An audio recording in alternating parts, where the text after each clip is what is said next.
revolution in his shop and the way he is approaching his industry and his stall. Nice.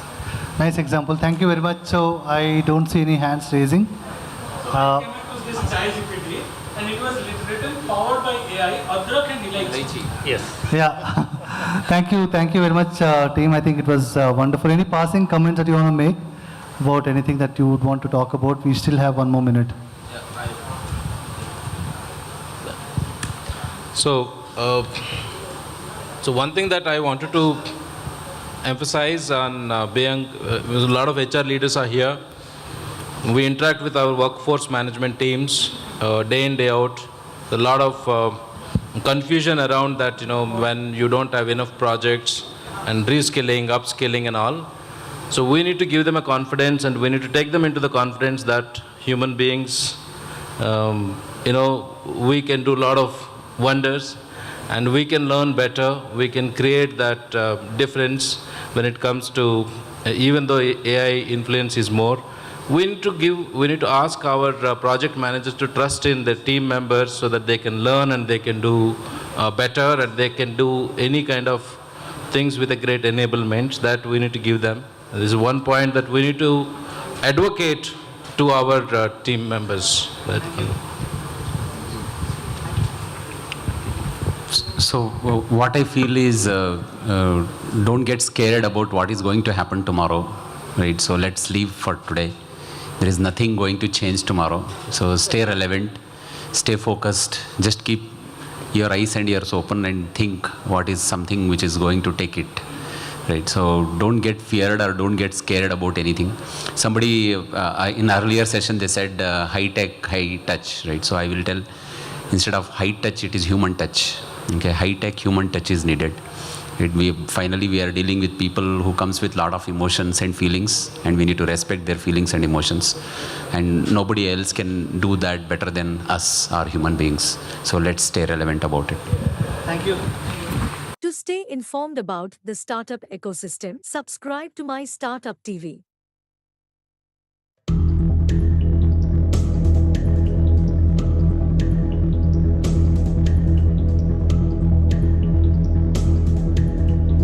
It gives me immense pleasure to introduce my next speaker. Many of us in our lives, I got stuck in traffic, life is so challenging, life is so bad. The weather was bad today, something like that happened. And then, this is life, it's not so good. How many of us do that? We crib, right? So many times, right? Easy, we are all humans, right? But And we think life, life is challenging. It's an adversary to move around in traffic or to achieve things, financial things, or sometimes finances don't work and things like this. How many of us accept that? We crib about it, correct?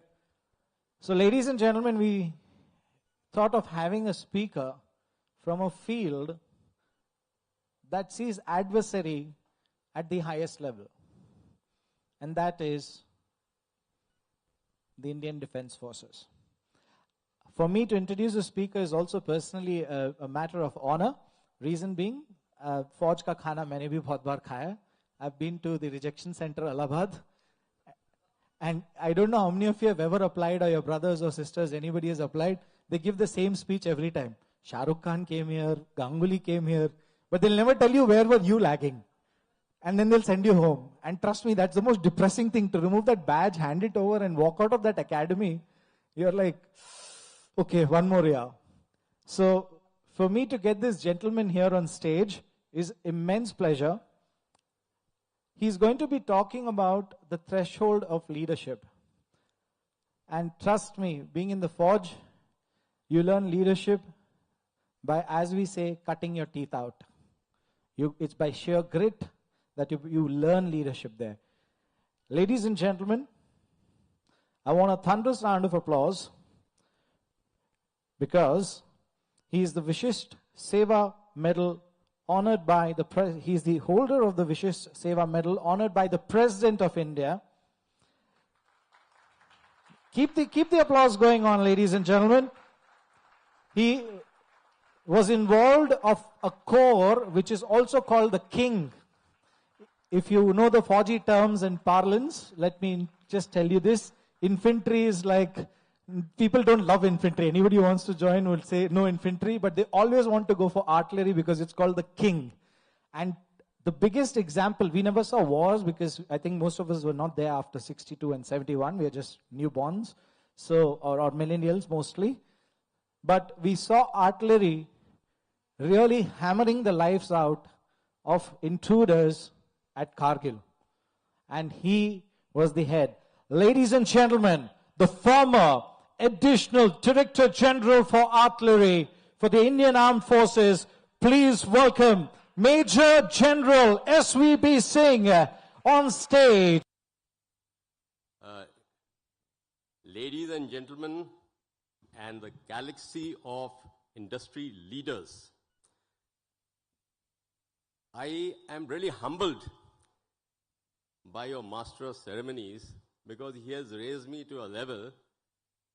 A short person is making me feel very tall. So my gratitude to the organizers here at the first, Mr. Chinmay, who spoke to me a few times, or we spoke to each other, and he was another motivator to me to take on this talk.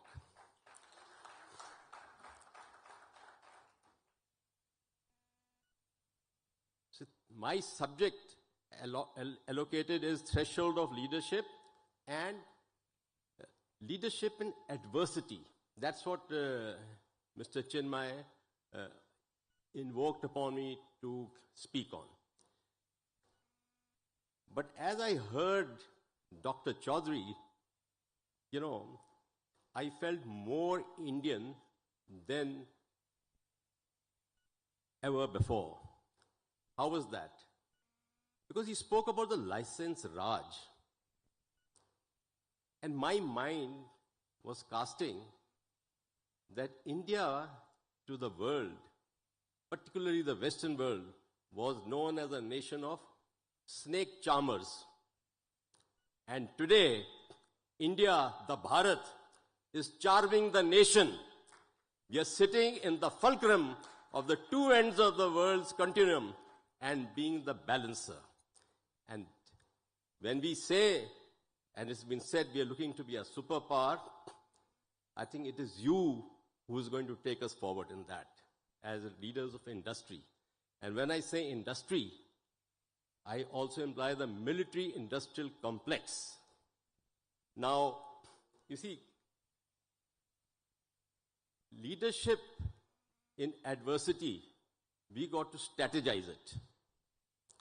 And how that strategy comes, I can recall to you what Mike Tyson said about strategy. He said, everyone has a strategy till you've hit a punch in your face. And that is where adversity activates your senses.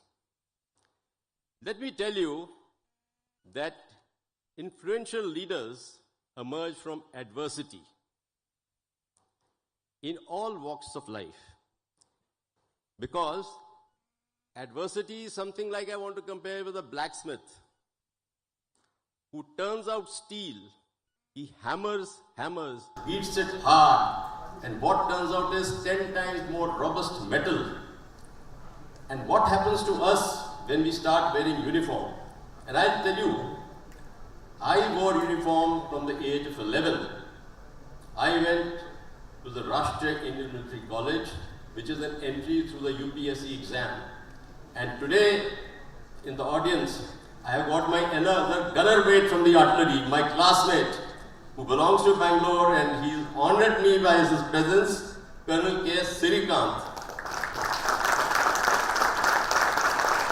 And he and his wife are leaders in the wellness world today.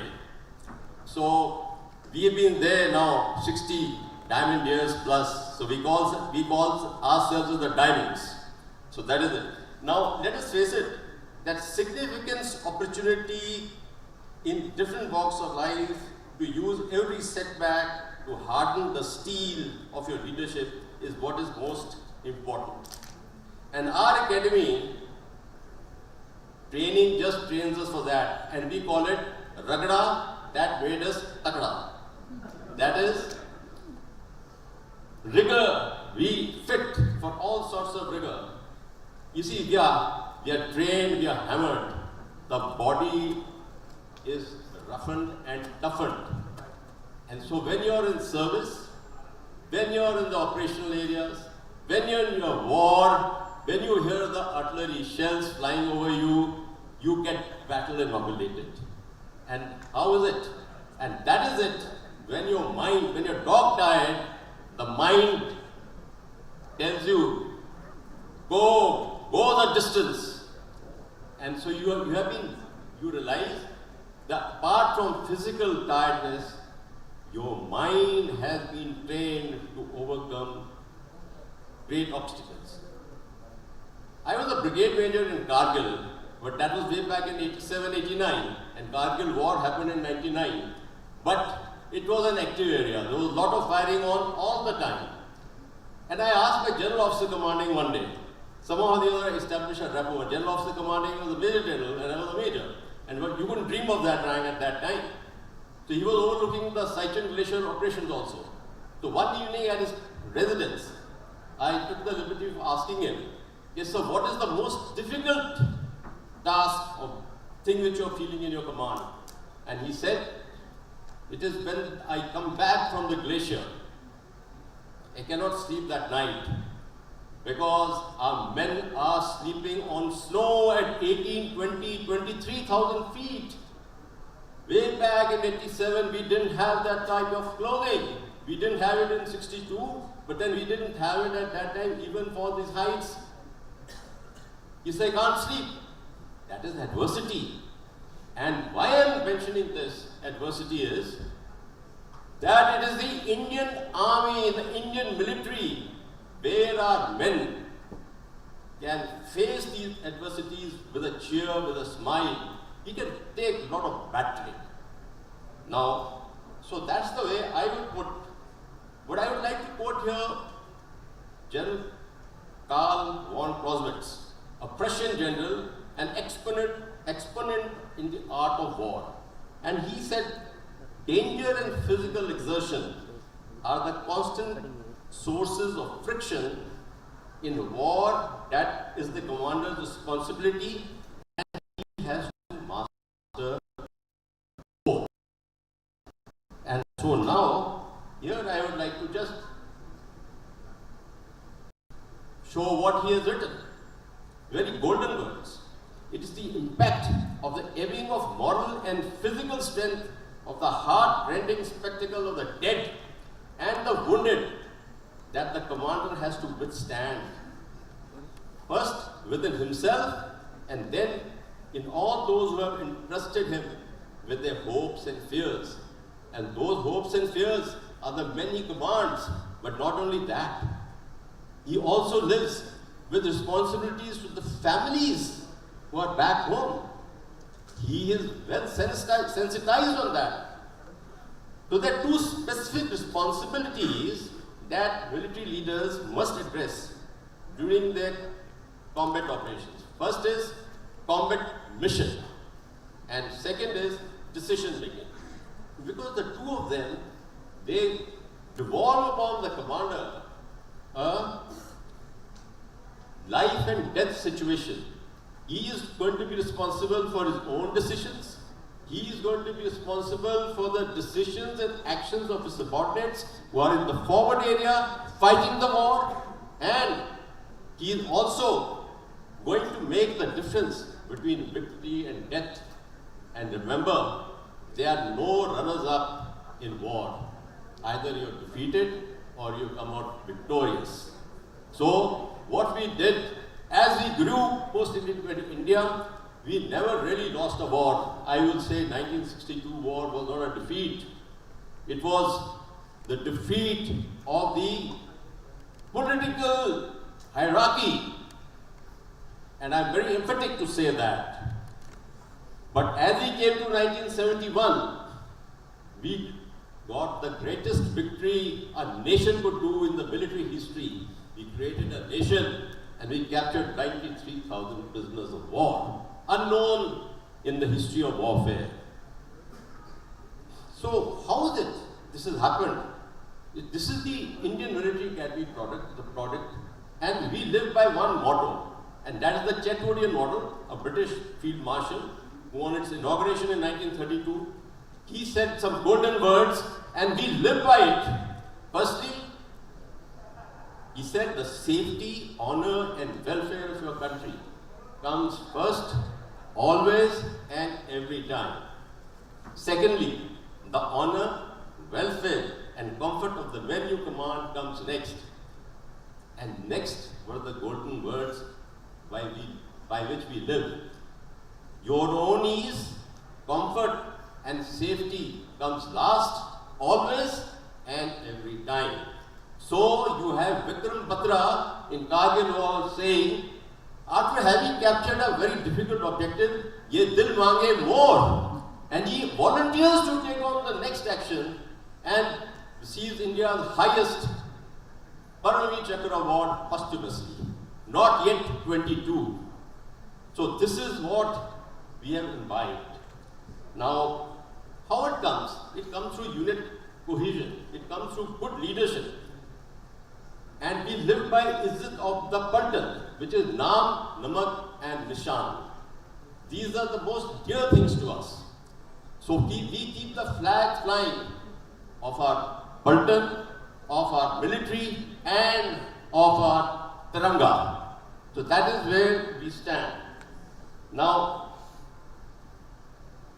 we've had great commanders in the Indian Army, but we like to take quotes from the outsiders. But I will tell you, in 1965 war, Lieutenant General Harbaksh Singh, he was the commander, army commander of the Western Theatre.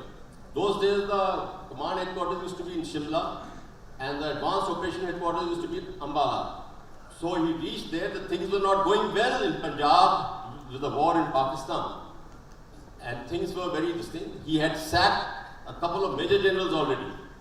And in the night, at about 1 o'clock, he was going to sleep, and he told his ADC that, listen, Amrinder, and this is that Captain Amrinder Singh, the Punjab Chief Minister. He said, Amrinder, 4 o'clock in the morning, I'm going to leave, and I'm going to be there in Jalandhar, Byas. I don't want to be disturbed with any calls. And you be ready. But after half an hour, Amrinder wakes him up, and he says, the army chief is on the line. He wants to speak to you. She gets on the line and he says, yes, Muchu, what is it? You see, he was a very daredevil. He didn't salutate him as sir, and he called him by his nickname. And perhaps he used to call him. He says, Muchu, what is it? And he gave me orders that the army should withdraw to the line of Byas, which is the Grand Trunk Road, which was the lifeline to Jammu and Kashmir. Now, this is written in the book by Amrinder Singh and another General Mao Shergill, who shared the co-authorship. He told him, Mushu, Harbaksh doesn't take orders for withdrawal. I refuse your orders and I will see the war through. He was there by about 5 o'clock and now the battle was fought and the war turned its tide. Punjab was saved. J&K was saved, Pakistan was defeated. One man decided the destiny of our nation, adversity into success and victory. I now come to another great example, and that great example is the first 1947-48 war of Major Somnath Sharma, who was the first recipient of the Paramveer Chakra posthumously in the Baramulla sector, Badgam. And why I have picked up on him? Because I owe with great pride gratitude to the school where we both have studied, the Rashtriya Military College, and he was a product of that. He had volunteered to go to the war sector. The battalion was in Anand Parbat at Delhi. His father was Major General Director of the Army Medical Services, saying that this man is a low medical category, his arm is in plaster, he is not fit to go, and he overruled everyone, and he said, I will go. And he goes to the action, his company is ordered to go and take post at Badgam, which is short of Baramulla, Pakistani raiders, the Razakars, had already come, disguised in civil uniform, commanded by one Colonel Akbar Khan, who was a Sanders-trained officer.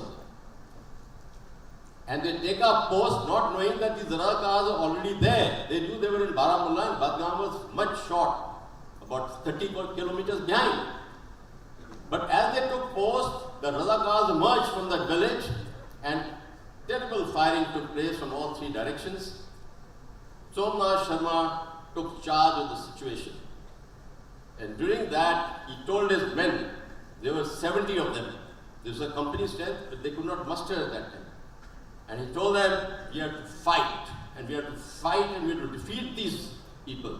We have to save Srinagar and Srinagar Aerodrome. That was his mission. His arm in plaster, he found that his men were suffering casualties. Many had been killed. He started filling the magazines of his machine gunners and handing them over picket to picket, trench to trench. And in the process, shell lands near him and he dies. But what had he done with these actions? He had raised the motivation level of his men that 6 hours after his death, the company did not abandon the post. They went on fighting. And why? I should not tell you.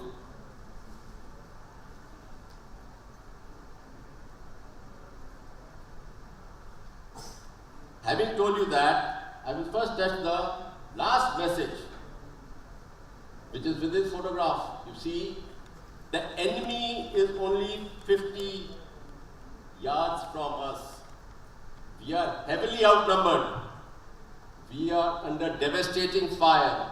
I shall not withdraw an inch, but will fight to our last man and last round. This is message, the company lived by it till they moved out, good reinforcements had arrived, and then they fought, and Baramulla was also saved.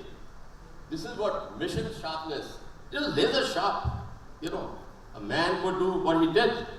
And then his inspiring leadership, as you can see, covers all the aspects to motivate his men, to maintain the momentum of the battle, the courage with which they fought valiantly, selflessness, personally filling magazines and handing over to your men so that not a second is wasted in the fight, and resolve and perseverance were all that which came out. But Somnath Sharma was not heroic here itself. In Second World War, we withdrew in Burma and because of the Japanese offensive, and then he realized when he came that his buddy, the Audley, he could not come, that he had been wounded. So he wants to go back. And the British commanding officer says, no, you cannot go. He said, no way, I cannot leave my buddy behind. He goes, fireman lifts him and gets back. So heroism and bravery was in him. And that is why I think I can even ask the audience to give a clap in his memory for this great achiever. So I will not go along because being an artillery man, Chinmay, we start artillery fire on time, but then we keep pounding targets till we want to really destroy the target totally. So my next example, the next one I'm taking is again from a man who belonged to my school, and he belongs to the neighboring country, and he was the Lieutenant General Sahibzada Yaqub Khan from the Najibabad royal family of India. He was the Eastern Army Commander of Pakistan, the Chief Martial Law Administrator of East Pakistan. Why I have taken this example is ethics of a soldier, which goes beyond your own and other armies. He was ordered by General Yahya Khan, President and military dictator of Pakistan, to carry out a military crackdown on the East Pakistanis, implying the Bengalis. And he told Yahya Khan, like General Harbaksh told his chief, this order is not implementable. I refuse. And he was thrown back, he resigned, and it ended there. But why I picked up this example? I read a book somewhere in 76, 77, where in that book, there were about 2 pages on Yaqub Khan, on this stand on moral courage and what he did. So that it ended. But in 1997, we had a platinum jubilee of my school, where the Pakistani old boys were invited after due permission from the government. And I found myself face to face with General Sahibzada Yaqub Khan in the dormitory, the same house I belonged to, where he was. And I said, sir, I want to have a word with you. He said, yes. I said, sir, I wrote in my diary, I wish I can stand up like General Sahibzada Yaqub Khan and be like you to disobey orders. So he said, what have I done, son? I said, sir, I read this book and all. Then he put his arm on my shoulder and his right arm on his heart, and he said, I will not be able to sleep tonight. You have moved my heart. Let me tell you, it has not come out anywhere, but this is a personal interlude, and that's why I've taken this example. He said, disobedience is a very good thing, provided you stand up being an unlawful command, and you must have moral courage of conviction for that. That is the message he gave me. Secondly, he said, Yahya Khan gave orders that I should be put in solitary confinement and shot in the head after interrogating him. That it did not happen, he said, Allah only knows. But he said, remember, then he walked me down to his wife and he said, Tuba, this boy has moved my heart, I will not sleep tonight. So she asked me, what have you done to him? So then he himself told what I had done to him. So I call this the courage of conviction of Sahibzada Yaqub Khan. It is for us all in every walk of life. Okay, what it is? Moral courage, I've covered. It was a great moral conviction in ethical leadership. Then strategic perception is very important for higher leaders of the industry here. Strategic perception is very important. And you see, here I would say, General Yahya Khan unheeded advice of his chief general in East Pakistan. Result, Yahya Khan created adversity. Bangladesh was born. And Field Marshal Manekshaw told the Prime Minister Indira Gandhi, when she wanted the Indian Army to move in April 1971 into East Pakistan. He said, Madam, I can assure you 100% defeat. After the cabinet meeting, she broke up the cabinet meeting, calling it after 4 hours, and called him, okay, what is it? You have said, he said, firstly, the passes are open, Chinese can come. After that, June, July, monsoons will come, East Pakistan will be flooded, the army will not be able to move. Thirdly, you have to give me funds, my army has to be ready, my tanks have to be ready, my guns have to be ready. And she paid heed to the general, then got the biggest victory, as I said. So this is the case, how you can stand up in life and deal with the situation. Implications for corporate and academia, I have personally taken the last point in this slide, which is there. I think you may not be able to see because of the chairs, but I'll read out. The principles of ethical decision making are equally important. Prioritize ethics over obedience. The well-being of employees, customers, and stakeholders should be a KRA, and negotiations are very important aspects as well. Now, I had mentioned about ethics of a leader. This is what happened in Kargil War. Our own brigadier, after having captured Tiger Hill, this is what he said about an opposing company commander. This company commander launched a number of counterattacks on the Tiger Hill feature could not succeed. But when the bodies were being handed over, initially Pakistan refused them. They are not our soldiers. But ultimately when they were being handed over, he put it in his pocket. This fellow was a valiant soldier and he deserved to be decorated. He was decorated with the highest Pakistani military award. So when I say ethics of a soldier, there are a number of stories like that. It cuts across because in victory also soldiers feel the other side also has families. And so we really feel a great sense of empathy. Now I'll come closer home to myself as to what I did just before war, how I got exposed to certain situation where I only realized later what I had done and how it happened. It was in a preparatory firing just before the war, the artillery firing. And artillery firing, you know, is a very, very important thing. If you do fire a wrong round, it is considered to be a major offense.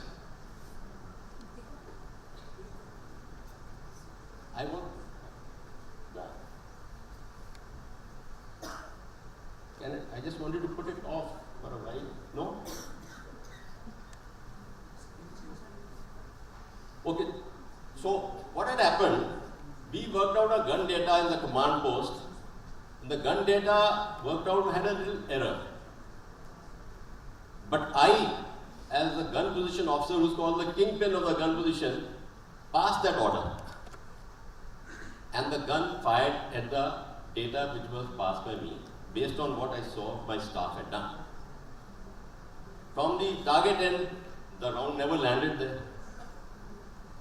So now you can imagine what would have happened. It can land on your own troops, it can land in your own villages. So artillery calls it a blunder, a near crime. And punishments are very stringent. In this case, within that split second, when the command came, stand fast on the target end, my eyes went to the command post staff, and I gave back to the two technical assistants who were there, because there was some difference in the data worked out, and I passed the wrong data. But the Havaldar there, the detachment commander of this command post, he told me this: "Saab, mujhe bata lo, main pension ja raha hu 2 mahine ke baad, main jawan ki pension jaunga." And my operator in the command post, he retired as an honorary captain later. He was a solid guy, and he was also solid in his physical build. He said, "Saab, aap hi ne bachana hai." I was 21 something, I was a subaltern, and I heard it. The safety staff, jumps in.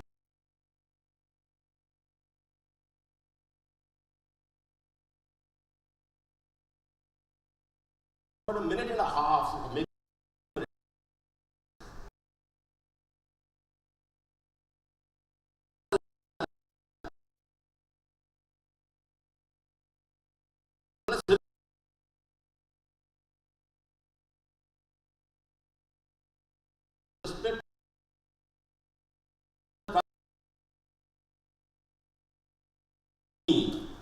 because what happened, I changed the data. Just change karo, and so they changed the data with a pencil. We work with pencils, and those days there was a court of inquiry, and we have got a very good drill in the artillery. You do a thing mistake, you go back to your officer's mess, sitting in the jeep, but not in the jeep, in the jeep's trailer. So those are very good drills, And sometimes you're told to remove your belt also. You're no more an officer. So things are very serious. So I removed my belt also as I was going back, because I knew what had happened is unpardonable. Court of inquiry took place. I stuck to my guns.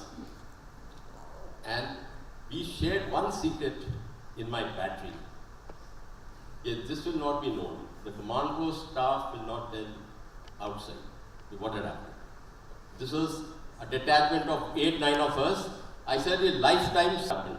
And he stood up. And he said, I'm proud of you. You will make a good leader and only command this way. The men will go with you blindly. Now, this was somewhere in 74, about 2 years after that. I did not know that I was a leader till that time. So I carried out a lot of introspection. Okay, what has happened and what are the lessons learned in that? And the lessons learned are many. Not only that, 52 years later, I went to my regiment, which was in Firozpur, and during that, in the morning when I arrived, I was told, okay, so and so of your time are there when I was a subaltern.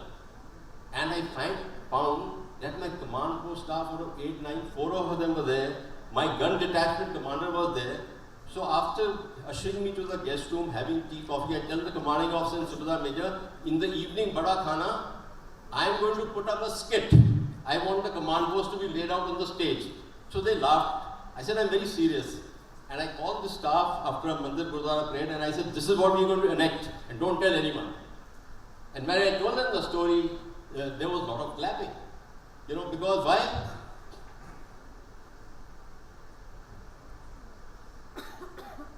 You see, this is not a strong point of, and he's already taken me to thank you. And I am not really tuned to, I will tell you why I am not tuned to thank you. When I joined the RAMC at the age of 11, the first thing we were told, yeah, there are no thank yous or sorries in the army. No. So, you know, what happened? This became, when this was studied in my regiment, I realized okay, what one had done. So, it is a leadership. You have to make tough calls sometimes. Your men, it was a leader group situation. I took the command from my operator. He said, "Sir, aapne bachana hai." And the Havaldar pleaded to me that mujhe bacha do. And the promotions of all these guys would have got affected, severe punishment would have come. So the action happened. I did not deflect responsibility because in that fraction of moment I also realized that overall I am the kingpin of the gun position as the artillery calls the gun position officer. So I must take the responsibility. So it became a leadership by example perhaps. And then is trust and loyalty of subordinates. I inherited it that day. And I could catch, those people were now Subedar when I was commanding the regiment, I could catch the JCO and tell with his belt, pull yourself up, rather than doing anything.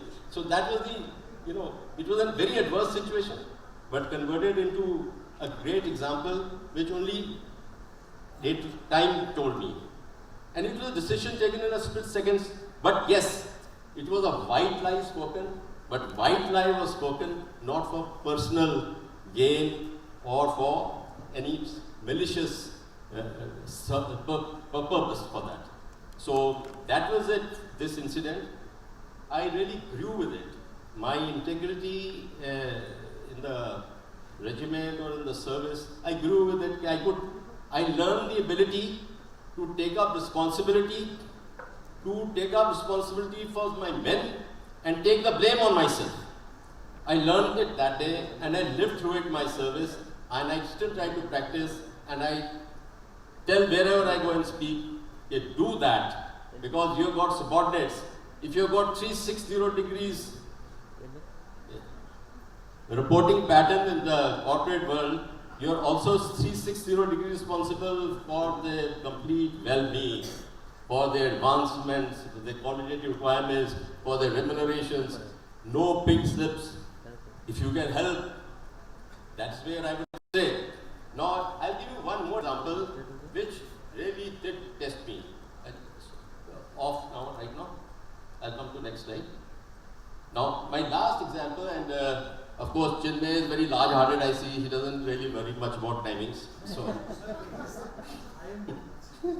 So the last example was in Operation Rakshan in Punjab. My regiment was in the counter-insurgency, counter-terrorism role. An active Operation Rakshan was on. I get a call at about 1:30, 2 o'clock in the night.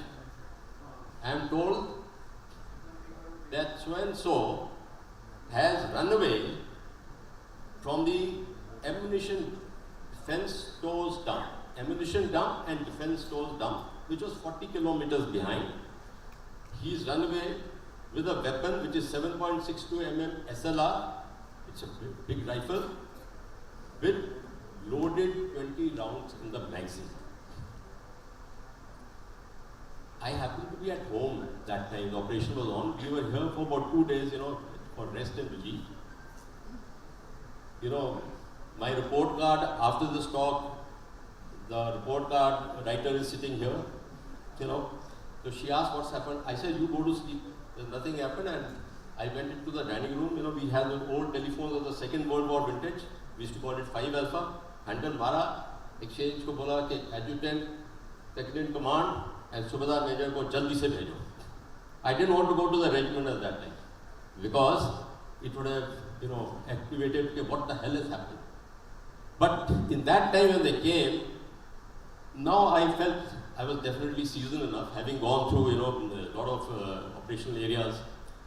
I noted down my points like an operational order, and I said the following actions have to be taken when they assembled.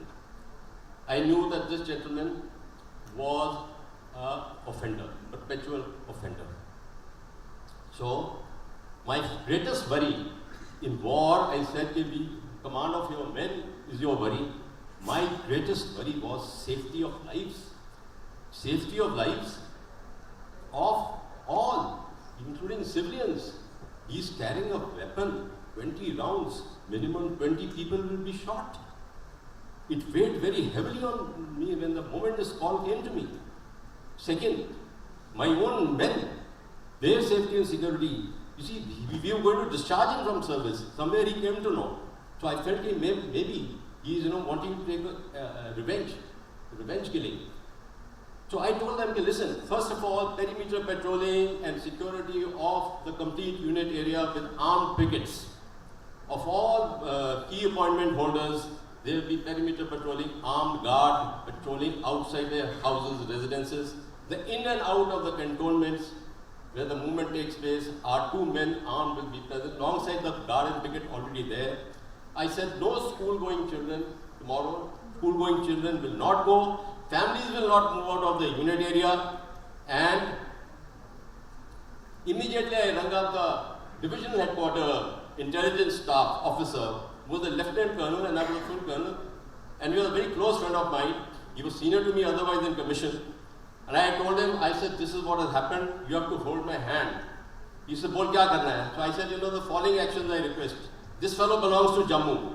So please, activate the police, the railway protection force, the police at all railway stations, at all bus stands, and all movements wherever possible. And I said, there is a headquarters 29 David Mamun. Please activate them if they can put this thing. I said, sir, there is the joint check post at Madhopur. If we could have the army people also there, where all the vehicles are checked. And after having done all that reporting, I rang up my commander at about 6 o'clock in the morning, expecting a mouthful, because the army doesn't take lightly. Zero-error syndrome is very much there also. So I told him, this is what has happened, this is what the actions I have taken, and I'm following it up. As per special army orders, we will implement everything. He said, okay, thank you. And he put the phone down. So I was much relieved about that also. Now what happened? When I came to the office, these 3 team, Subedar Major, my adjutant and who I second in command tell me, said, sir, we will wait till such time, till about lunch time or after lunch, and not report all above in the headquarters. So what happens? Such a case when weapon is moved, person is run away, you have to report it immediately to the brigade, division, corps, command, and the army headquarters, military operations, military intelligence, adjutant general's branch. It goes to all, and it has to be done within 6 hours of the incident. You see, this man is interfering with artillery firing. But I'm closing. So what happens is, I said no. One wrong should not compound another wrong. We will report everything truthfully, honestly. So the signals went out by about 10 o'clock. At 11 o'clock, this staff officer whom I had spoken to, he comes to my office. And he tells me, and I'm quoting him, he said, because of my height, he was a tall chap, 6 feet 3 inches, they named me the only tiger. And he tells me the only tiger ki 10 ungle ghee shakkar mein hai. I said, sir, what has happened? He said, the General Officer Commanding had said, the CO will do the unit court of inquiry. As per rules, it had to be a staff court inquiry. As per rules, this fellow had to be court-martialed. As per rules, he would face district court-martial, and 2 years imprisonment was the minimum punishment. But when it came to a unit court inquiry, I had it in my hands. And what happened? The GOC perhaps had a good impression or whatever. He told that he'll do a good, honest job, which I thought later was a great feather in the cap. I did the court of inquiry, court-martialed him. My powers of court-martial were 1 year imprisonment, imprisoned him. Discharged. When you are in prison, you are discharged from service. And so, these are the lessons which really emerged in this.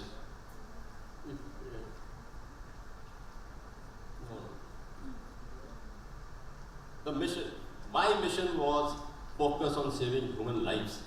And I'm telling you, this guy got caught 12 hours later at Joint Check Post Madhopur.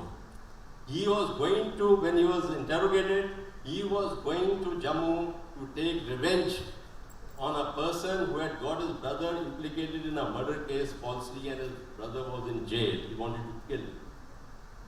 So the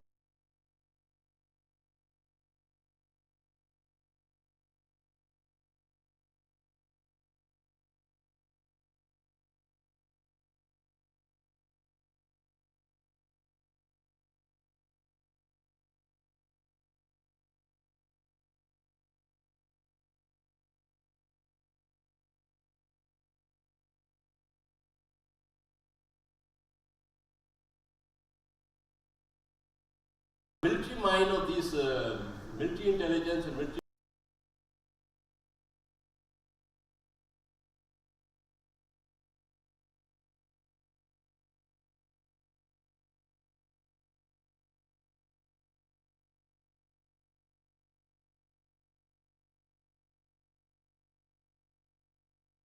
police were there.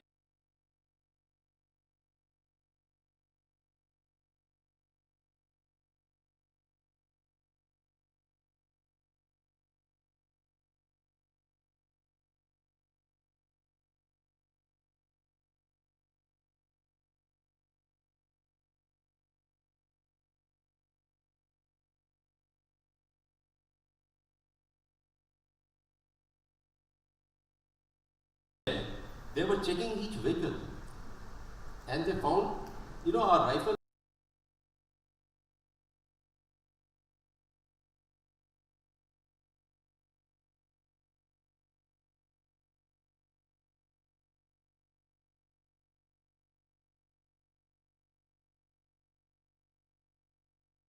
We keep chindi, the one which clean our barrels, is little white in color. They found little of that chindi jutting out, and he had covered himself with a bed sheet. So they nabbed him, and the truth came out that this is what he was doing. So he faced a court-martial, and in that court-martial after that, you got a discharge drill and all. And one has to, as you grow up here, you, in the army, what happens? You're responsible for the command of your men, for their welfare, for their punishments, for their food, for their families' welfare. If they are admitted, we all go, the ladies go look up, so it's a great organization. You're doing everything, your HR, everything, discipline, everything is with one man who controls. And you have seen a commanding officer's powers, he can jail a person up to 1 year. It's tremendous powers which you don't want to use, a good leader doesn't want to use. It is upon him. So all that, when in the evening at 4 o'clock I get a message, okay, he is nabbed. And first thing I asked the adjutant who told me, I said, has he used the weapon? And he says, no sir. I said, let's have a drink, whether it is 4 o'clock or not. Everything is fallen in place. I am not worried. Okay, who is what merges after this, as long as lives are lost. So ladies and gentlemen, this is adversity in leadership which we have to show. But let me tell you, your mind is not trained. Your mind is that like blacksmith, who has beaten that to convert into a robust metal.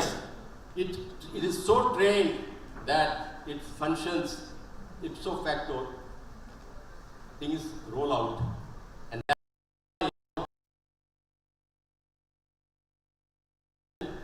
intelligence fails, it's victory for one side and defeat for the other. So Israel is tasting that intelligence failure. We saw it in Galwan, we saw it in Kargil, but then it is India which converts adversity into victory. General Malik, Chief of the Army Staff in Kargil, he said, we were deficient of equipment very badly. He said, we will fight with what we have. And you know what we did in Kargil. People, our soldiers, when they climbed peaks, 80 degrees in gradient at night time. And let me tell you, the food they carry, it freezes like snow. You have to bomb it and heat it again. That is all part of adversity in leadership. So I've really covered you 4 actions. First was Somnath Sharma, whom one admires. Sahibzada Yaqub Khan I compared because they gave us a country being created and our own leadership to the fore. And then, of course, the great work done by me that I could also fire on a wrong data and hold it up today. And lastly, I must thank Mr. Chinmay because I've been allowed the creative limits of exceeding my time. Thank you very much, ladies and gentlemen. To stay informed about the startup ecosystem, subscribe to My Startup TV.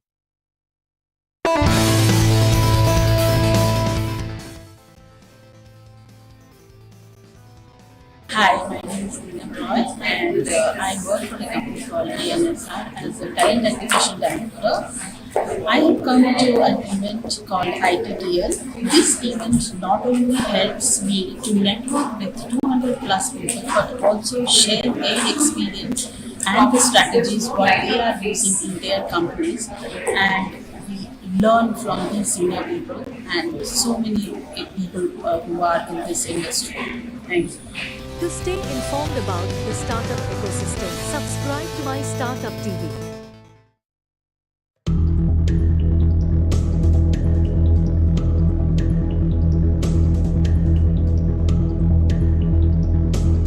We're going to have content which is going to be generated and analytics. Both of these are going to be influenced, or we're going to use AI in both these areas. So to shed light upon this, you actually are supposed to come in before lunch. So first of all, I'd like to thank the speaker from our side. Thank you so much for being so kind towards us.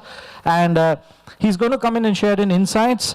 He's a true maestro in the realms of data engineering, machine learning, and generative AI, has over 20 years of experience, is today with Google, and he's here to shed light about analytics and generative AI and content which can be used by organizations, especially within the edtech sector.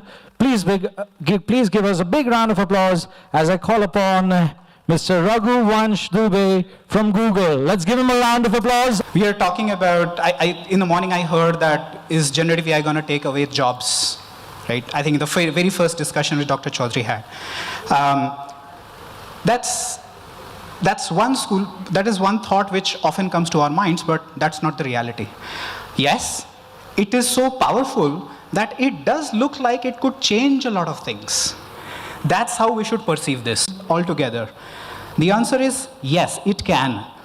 But before we even go to the stage as to, we start thinking about how it can make those changes, how it can really change this experience and help you differentiate your offerings, we need to understand at a very high level. We'll not have time to go into all the details of how the generative AI pieces works internally, but then think of it as a technology or a subset of machine learning. It's not something new. Machine learning has existed for decades. What we are talking about is a very specialized domain within machine learning. To be precise, there is AI, within that there is a subdomain machine learning, and then you keep going on inside and inside, just like layers on the onion, right?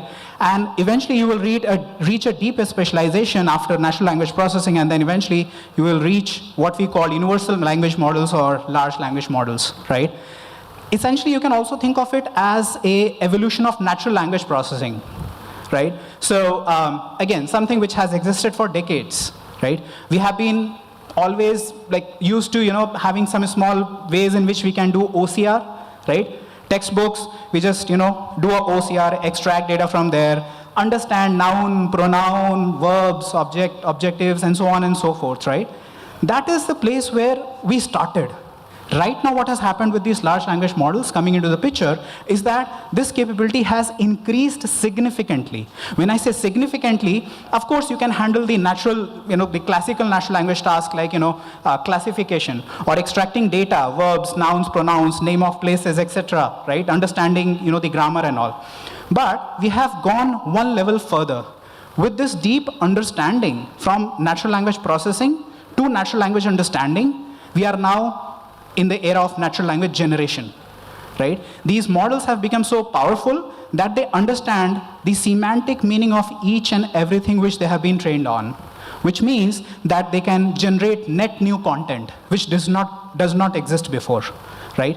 They can engage with you in a human-like conversation, right? They can summarize content for you, just like, you would maybe read a large book and if you want to create a few pages summary, right? They will do that summarization for you. They understand net as to what could be important, what could be those key moments, what could be those highlights, without having to train again and again, which you would eventually end up doing in a typical machine learning setup, right? Now, why is that important? I'm not sure if my slides are working. Probably they are not. If you move a bit further towards this direction, right? Why is it so important? It is important because you as an organization have certain use cases which you would want to solve for, right? Build on top of what you have already built, right? And give that new customer experience or that new user experience. One thing which is very important to call out is that when we look at this particular technology, right, there are multiple components, multiple pieces across the tech stack which need to be stitched. There was a question, is this a hype, right? Is it just that another concept car which is drawn on the paper but doesn't exist? Or even if it exists, it is in a very, very bad shape or like a visionary shape. Nothing exists right now. Is that a reality? Fair question to ask, right? And you can ask that question because there are reports, public reports, not Google provided, but public reports which say that maybe around 10% of the total people or the total organizations who try to do something with AI end up productionizing it at scale. 60% do the pilot. So you're seeing that funnel. 100 tried it, 60% tried to do the pilot, maybe it did something. Only 10% were able to productionize it at scale. Now, that is an obvious question, like, is it so difficult? What's going wrong, right? Should we think slightly different about all of this? And it's important to have this metric in mind because, yes, there is a need to think differently about all of this, right? 10% is a very abysmal rate, right? It's not a good rate. What can we do about it? One thing which is very important to understand is you want to have a good match of the skill set and the implementation cycle. Very, very crucial, right? So for example, if you look at the way we have structured within the Google Cloud platform, right? We have tool sets which are geared towards data scientists who are hardcore machine learning enthusiasts. They want to have the lowest level of control which could be possible while they are training the machine learning models, right? They want to build their own large language models from scratch, right? But then there is another set of users who are developers, but they aren't so tech savvy. They don't want that level of control, right? Now, what do you have for them? So there is a different stack altogether within the whole portfolio, right, which unfortunately I'm not able to show as we speak, but maybe I will share these slides offline. That is the place where we have exposed a lot of our products as APIs. There are places where we have exposed things which you can use off the shelf. Of course, you can customize them, tune them with your own data, but then they are available then and there, right, for you to use. And third is you don't want to develop, you want something off the shelf, right? Not even an API. You don't even want to get to that level of detail. That is a place where there are pre-baked offerings which are also available, right? Now, one thing which is important to understand is how are these models able to, do those amazing things which we see, right? For example, some interesting use cases. You can supply these large language models with your own data, and then ask this model, let's say you supply it with a book, and ask this model to create 5 multiple choice questions. It will create it. It will read the data, it will create those questions. If you ask it to not only create the questions, but also give a reasonable answer to those questions, it will do that as well. And that too, it's not coming from its own knowledge base, it's coming from your own data, right? That data could be personal to you, right? It could be your organization's data. The idea is that these models have been trained on internet scale data, and I remember, I don't exactly recall who mentioned this, but it is also important to call out that not only trained on internet scale data, but trained on relevant data. That is quite important, because otherwise, machine learning models will be like garbage in, garbage out, right? There's a lot of engineering which has gone into it to provide it a clean data set, and then it was trained. And now it has developed that capability to understand things in a much more better way, generate things, right? There are, I cannot name as we speak due to referenceability issues, but then there are customers with whom we are working in India itself who are building Q&A platforms for their students, right? These Q&A platforms are helping them code with Java. They are tuning our models with their own code to present their results even better. And at the same time, we also have various other use cases where people are creating Q&A bots purely entirely on the textual data, not code-based data, but entirely on the textual data. It could be textbooks, it could be various types of lectures, and so on and so forth, right? The idea is that if you had to do something like this on unstructured data just 1.5 years back, it would have been a heavily custom exercise. Right now, that is not needed. You can just pass on your own enterprise data to these large language models and start working, right? Another important aspect which I would like to mention out here is if you look at some of these technologies, the way they end up working, right? You want to ensure that whatever your data is being used while training the model or while you're using the model is something which remains with you. I was having a very nice conversation with a gentleman during the lunchtime, and he mentioned that we are using Bard, right? And there was a comparison which also more often than not draws up with ChatGPT as well. Very important thing to understand is there are two pieces. There are two types of kind of mindsets which we are dealing here. One is a consumer mindset, right? When I say consumer, it is just all of us. We just want something to go ahead and ask questions to. Maybe I want to ask a question that, hey, build my itinerary because I'm visiting this XYZ place, right? Or I may just ask a question related to some technology or some subject which I'm reading, right? And ask it random things. However, I'm not supplying it my own data, right? These large language models, when you supply it with your data, that becomes your differentiative moat.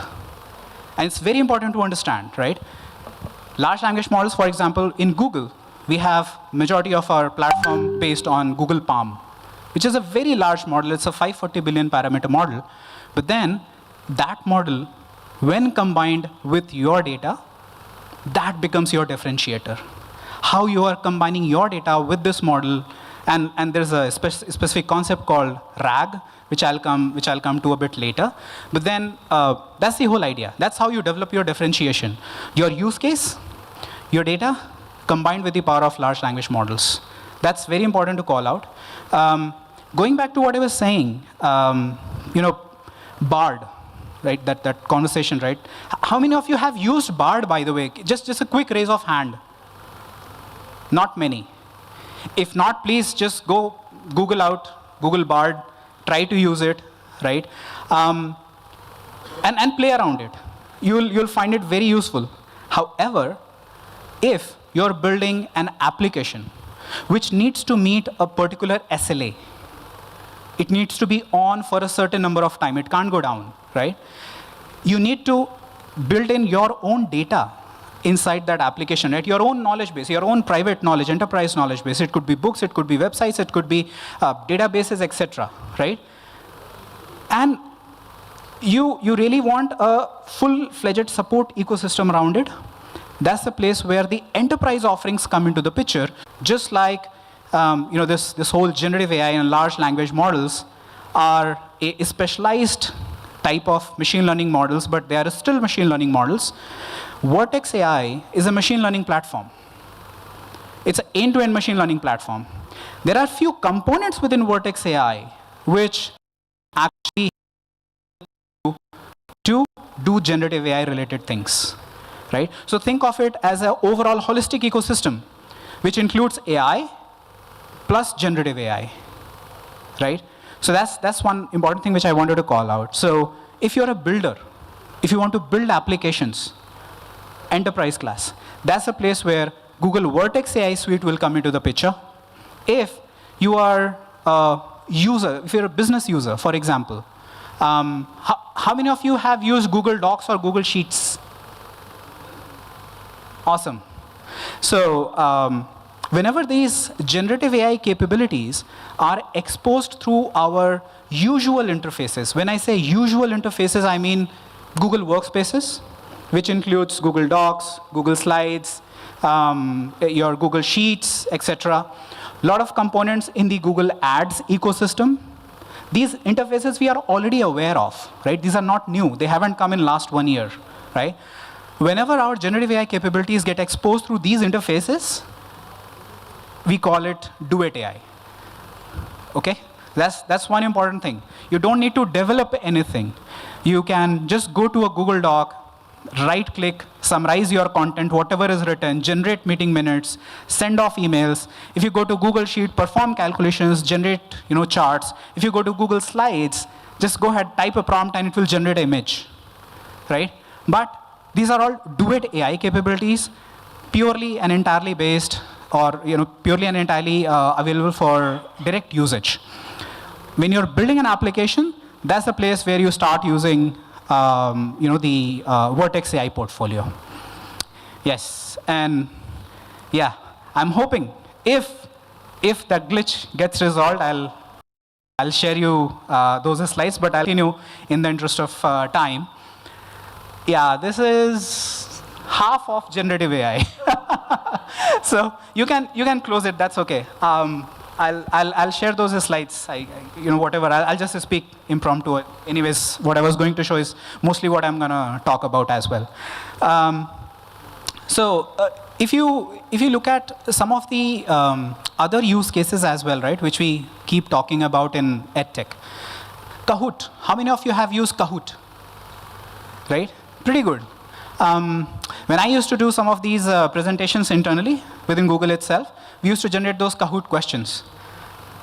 It did used to take time to generate those MCQs, right? You can use generative AI to generate those Kahoot questions.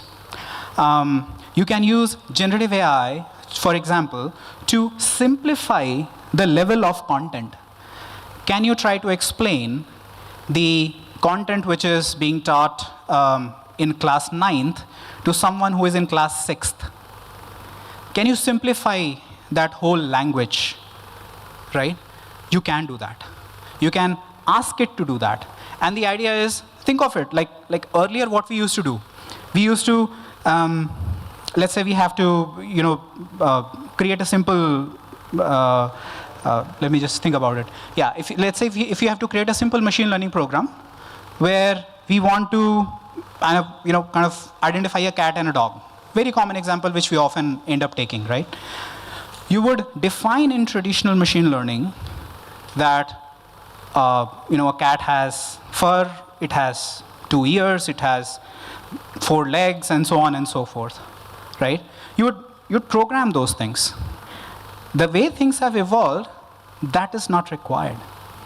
You would go ahead and tell this large language model that, hey, read these books, see these thousands of images, go figure out what is a cat and dog, and now tell me which is a cat and a dog.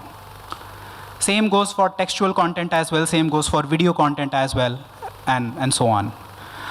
So the idea is that the experience change which has happened is there, it is here to stay. At the same time, you also want to ensure that whatever you're building remains with you. That's the place where we talk about embarking on an enterprise strategy, where you build these products, build these machine learning and data-related products on the enterprise technology like Vertex. And of course, nothing completes without talking about open source, right? There's a lot of activity going on in open source. What we have done is that you should be able to use on our platform both Google's models as well as open source models, right? You should be able to use them in a responsible way. If you see, a lot of newsletters which eventually come at times, you might have heard of Google's responsible AI principle, RAI principles, and so on, right? We are pretty strict in terms of how the data is leveraged, what are the models are doing, what kind of content they output. We just try to ensure that they don't try to output anything which is inappropriate, right? Similarly, anything which is hosted as an open source model, right? So let's say if you're trying to use Google Palm, of course, it's available.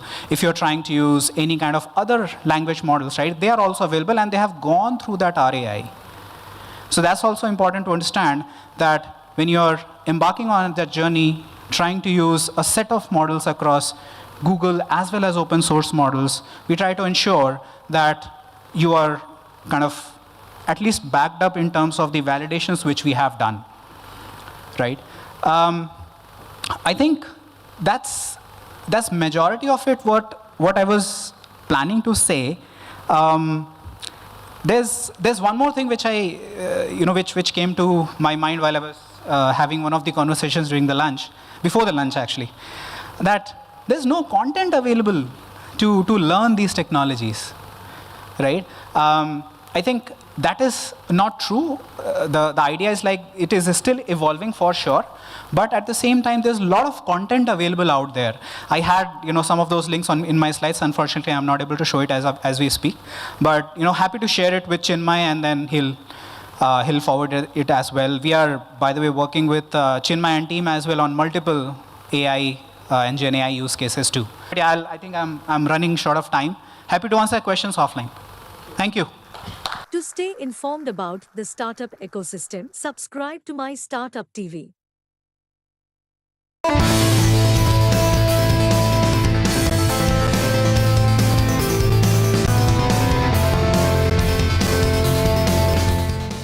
think there was a lot of diversity in the conversation, like I already said. A lot of thoughts going through Dr. Chaudhary, through the panel discussion, and through Nirajan also. I think one thing which is important is like we leverage this movement which is out there, right? The disruption which is being driven through AI and generative AI, right? And try to solve the use cases which have been either unsolvable or usually used to take a lot of time to solve. That's what I say. Whenever such technology disruptions happen, there is always a herd mentality, right? We can't avoid that. One thing which I would just say is, just have your basics clear. It's not a new thing, but if you're a student, just in the college or just coming out of college, just ensure that you grasp your fundamentals through whatever online courses, through class-based or instructor-led training, whichever way. And there's huge amount of courses, resources which are available out there in open source, right? And through various cloud providers. So, leverage that. Just ensure that you have a solid foundation. that will set you up for success and ensure that you're not disrupted by such disruptions. I think I was just walking around during lunch and trying to talk to people. Pretty diverse folks, right? Not only technology, but folks from industry, from HR, right? So it's and I mean even from defense, to be honest, right? A lot of the things which Major General Sir said is actually applicable in software as well, right? That discipline, right? That crisis management, right? That ensuring that things are on time. So I think we can borrow. I really like the diversity of thoughts, and just was trying to draw things in my mind while people were talking that how this can be associated to technology, how that can be associated to technology. To stay informed about the startup ecosystem, subscribe to My Startup TV.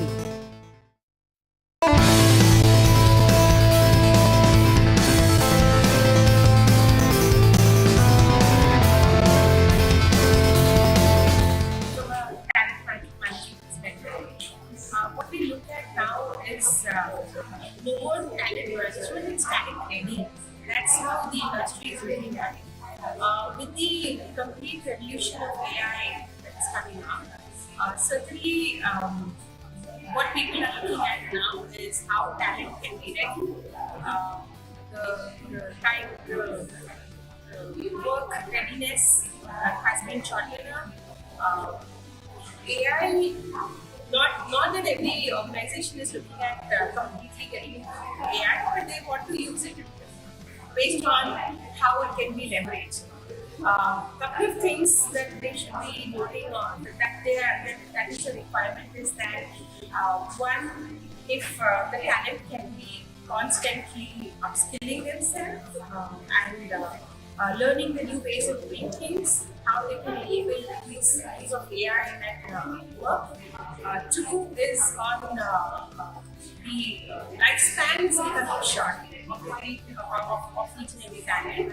So constant changing, constant understanding of the new ways of doing things. Using AI to come up with solutions, but that will not kill the creativity that is required, because the way the things are evolving is that people need constant changes, need creativity, need new solutions, people need things to evolve. So from a talent management perspective, it's more the challenges that organizations are feeling that they can't have one size fit all. They need to customize to the needs are changing, the way people want to learn or unlearn is changing. So it's more customized, it's more learning to people's needs, adapting to people's needs. It's about shifting the ownership from HR or leadership to individuals. That's how the talent management era is changing now. To stay informed about the startup ecosystem, subscribe to My Startup TV.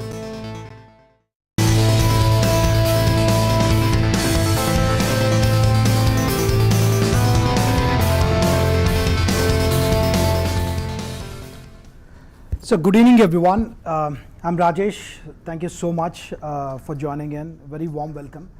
I'm super excited at the same time, very thrilled and nervous as well while I was talking to some of my friends what this particular session is going to be, right? So while I was discussing with some of the board members for ITDL, right, they have kind of conceptualized this entire session to be slightly unique. I would say one of its kind, which we've never done it in the past. Many a times when we talk about bridging the gap between industry and academia, right, we would come up with a lot of research insights where we would have industry experts or a stalwart who would talk about it, or we will have some experts from the academia part of it.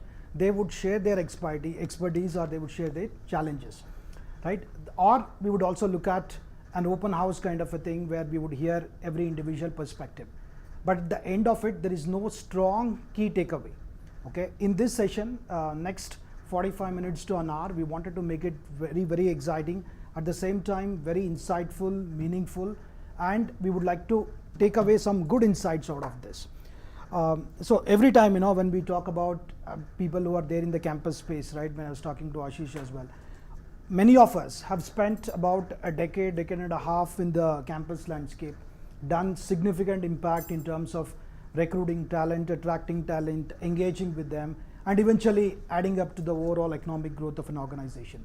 Even the educational institute have played a very significant role when it comes to adding up, giving great amount of talent and ensuring what needs to be done. But if we largely look at it at a macro level, when we talk about bridging the gap between industry and academia, there is no significant change which we have created. And including industry and academia front, right? To give kind of an analogy to that, right?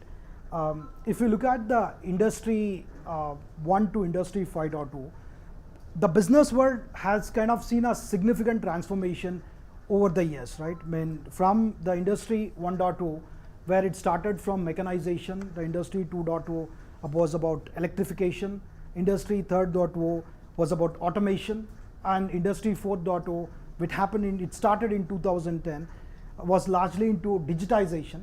And in less than 10 years, right, if you look at the industry 1.0 to 2.0, it took about 100 years. From 2.0 to 3.0, it approximately took about 90 years.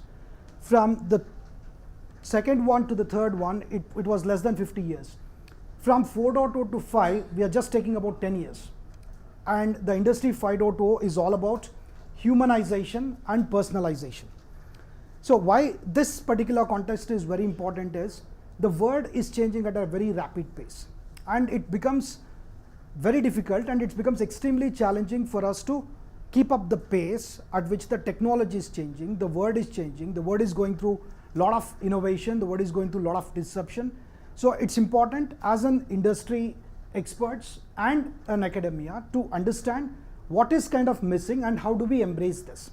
So every time when we think about implementing certain things, the dynamics would change.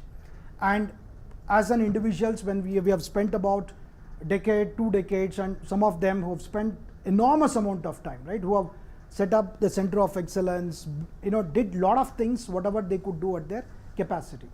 Now, this particular session, what we would do is, we in the arrangement, the way it is being done is, we have some bit of industry experts in each table, and we also have academicians as well, where we want you to ideate some of the key ones. It can be 1 or 2. We will not go all over the place. Each teams, we would formulate like a team and would pick up 1 or 2 important topic which you think which is still not been addressed, and how as a team, how do you ideate, conceptualize, and how exactly we could come together to bring it to life, right? Many a times what happens is when we talk about bridging the gap, there are a lot of limitations. When I say limitation, the organization has a limitation. Can we invest on this institute because what's an ROI for us? Or there are institutes which would have that openness to make an impact. They have a limitation in terms of bid and ranking or having the right capital to make an investment there. So here we would look at a blue ocean strategy kind of an approach where we will take away all the limitations. You will not represent any institute, you will not represent any organization. Collectively, based on your experience and your expertise, what do you think which is missing today? And if academia and industry come together, what is that we can solve? And at the end of it, we would give about 10 minutes for each team. We want you to ideate, and we want one individual from your team to share an idea which we can implement it. It's not a great idea or a $1 billion idea we are looking at, something which is actionable. As soon as some of the academicians go back, they could discuss with the management and see how exactly we could implement.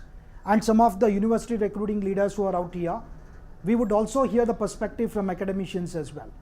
What is some of the key takeaway for us to go back to our business and say that this is something which is very important, or we learned that this is a best practice which is still missing and which we'll go ahead and implement that.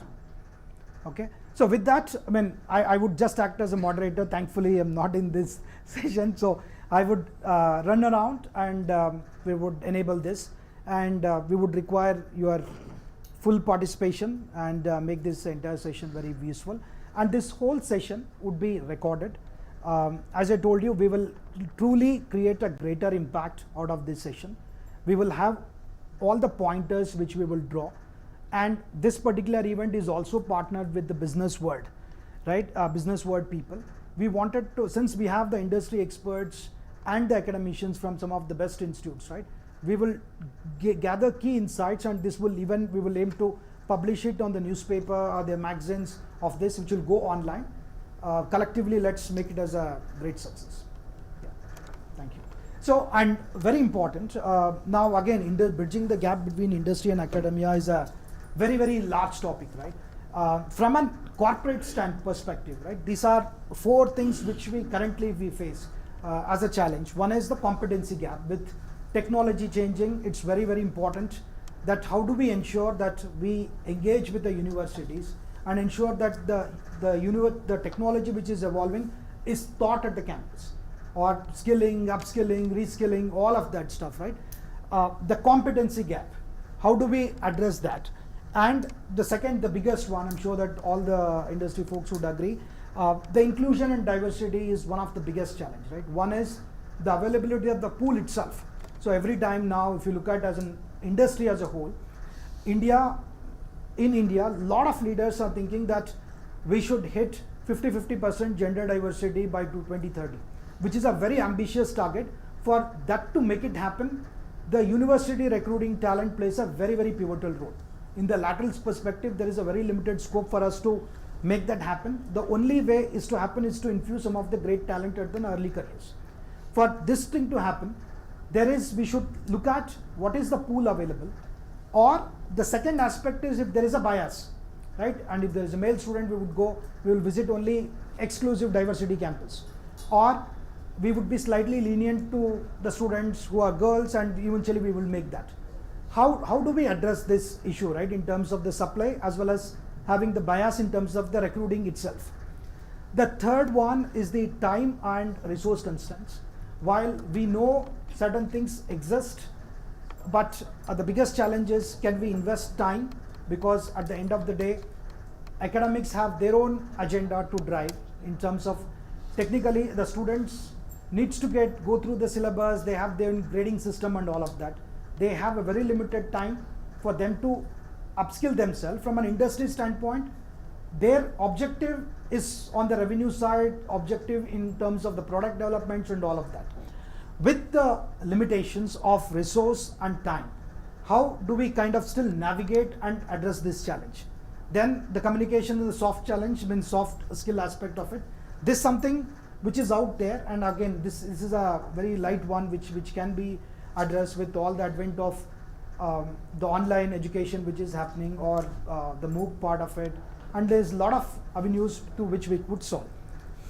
Now, from an academic university standpoint, right, the relevance of the syllabus itself is a big challenge, because majority of it, if we look at Tamil Nadu as a state, right, majority of them are affiliated to Anna University.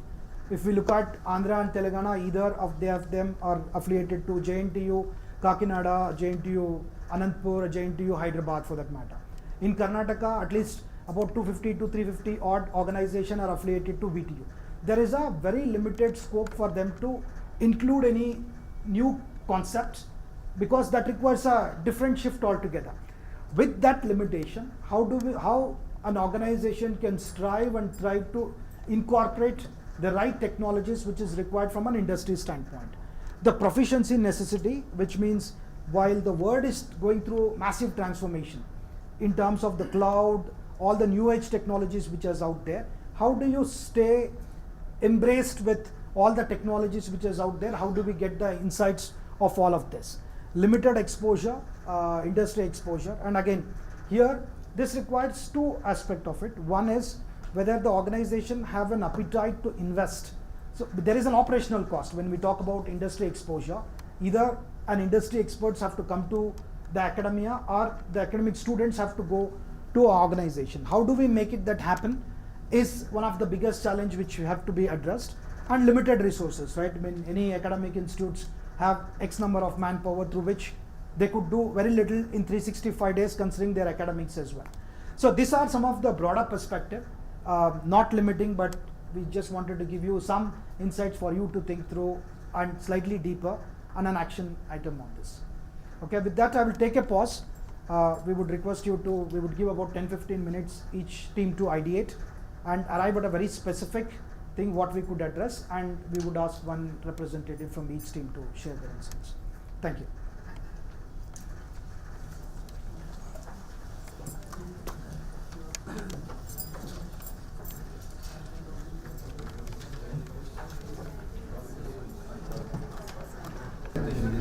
In academics, suppose if you take the faculty members, and even if you look at the CS faculty, the entire India, there is no other data science is there, many of the top is not, there is no specialized faculty. So when you come for the night, how you can manage that? No, sir, we first discuss what is the problem statement, what are you trying to do? We will go as per our mandate of the business. If the business mandate is not there, we will also go back to coding. Some institute who have labs inside. Now every institute has an incubation institute. So the institute has come up with this. It's not going to your institute that we tie up here. We generally say that we will go to 100 different temples and we'll pray. Wherever we get prasadam, we'll come and take us. The relationship building is My perspective. Sorry to say. See, today you are at 1,000. The next year, the placement was great, 4,000. This is, of course, business time.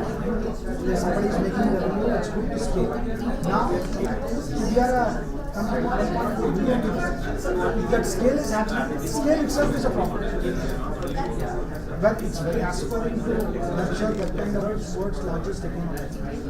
While that is very required to scale, but how do we address that is also a question mark. No, so very valid point. I think See the problems. Take that number of See, if you look at only you can take only 50 or you can take only 100 people. Now VAT is taking 20,000 kids. 4,500 computers. Why this New York point of pricing should evolve? It can be not just building, right? It's about where is the talent to build capability. So we can't also. Yeah, actually now there is one slide which I have. Good old traditional method was only off campus, on campus, or an external partner. Now there are 17 different avenues. Now somebody said that we tied up with Coursera. We could as a solution also. The whole idea is to provide solution. Coursera is there. The NASCOM future skills is there. There are external partners who are coming and building this. Will this solve the problem? Is something maybe we will have to go deeper to understand. Now to your point of that there is no great academicians who can teach the new age technology.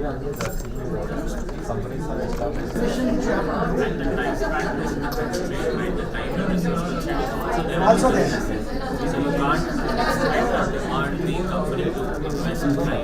See, center of excellence is there.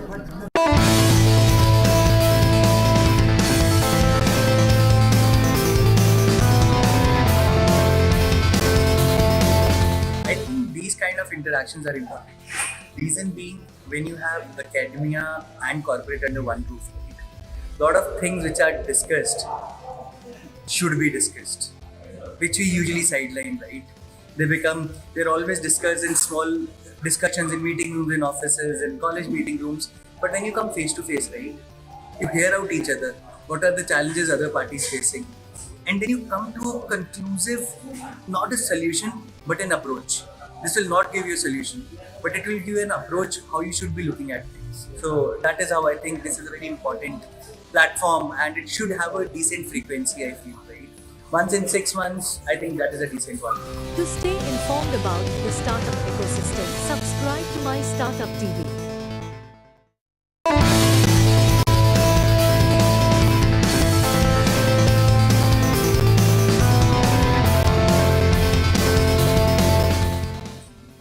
I'm part of an event which is about ITTL.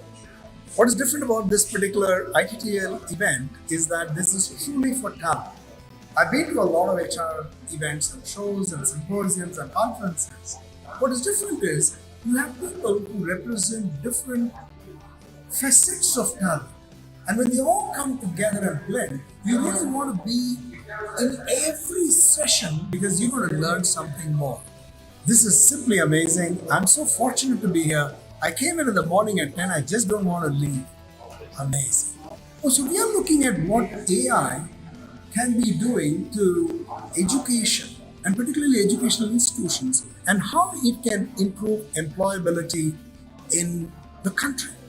And I do believe that if you start early and start investing a lot in this, at the level of faculty, at the level of students, at the level of what is happening in the industry, bring everybody together, then you have a story where employability in the country rises dramatically because you're focusing on what matters most to India, skilling.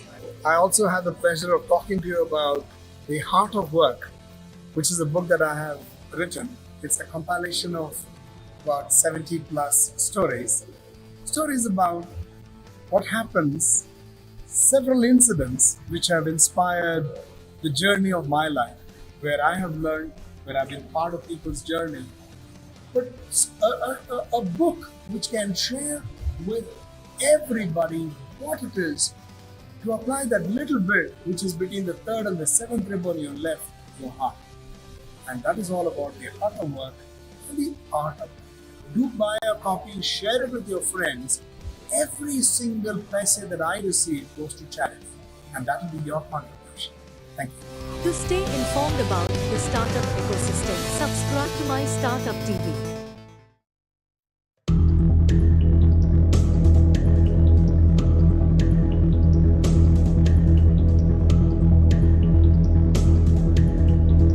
All right, ladies and gentlemen, the next topic is very, very, very pertinent. The reason being, we are faced with the two E's of the industry with AI. The first one, education. The second, employability. And what does the future hold?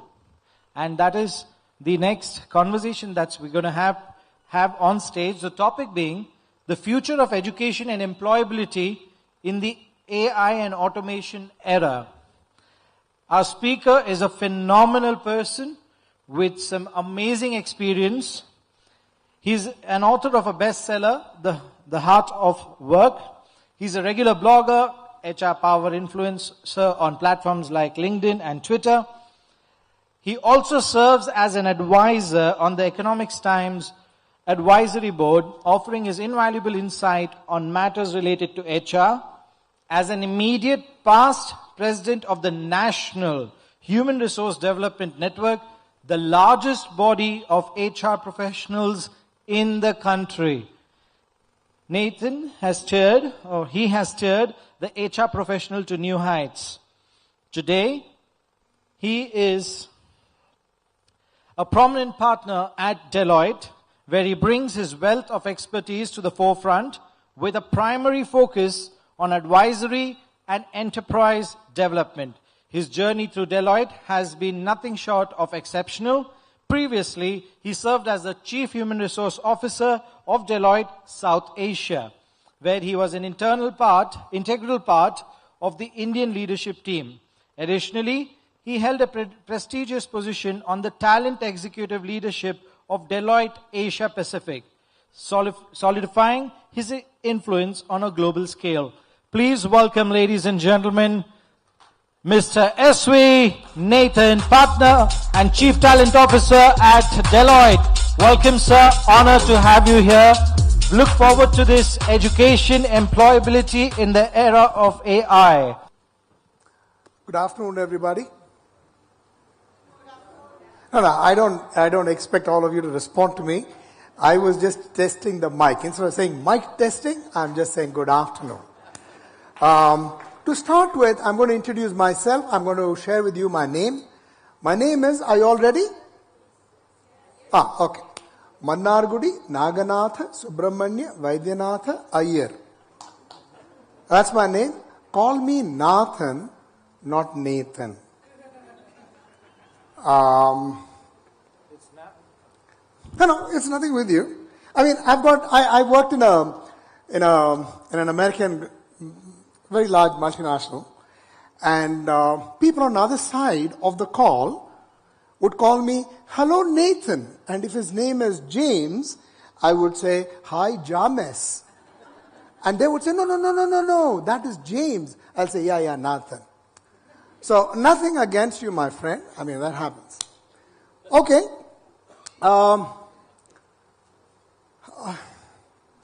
Couple of things.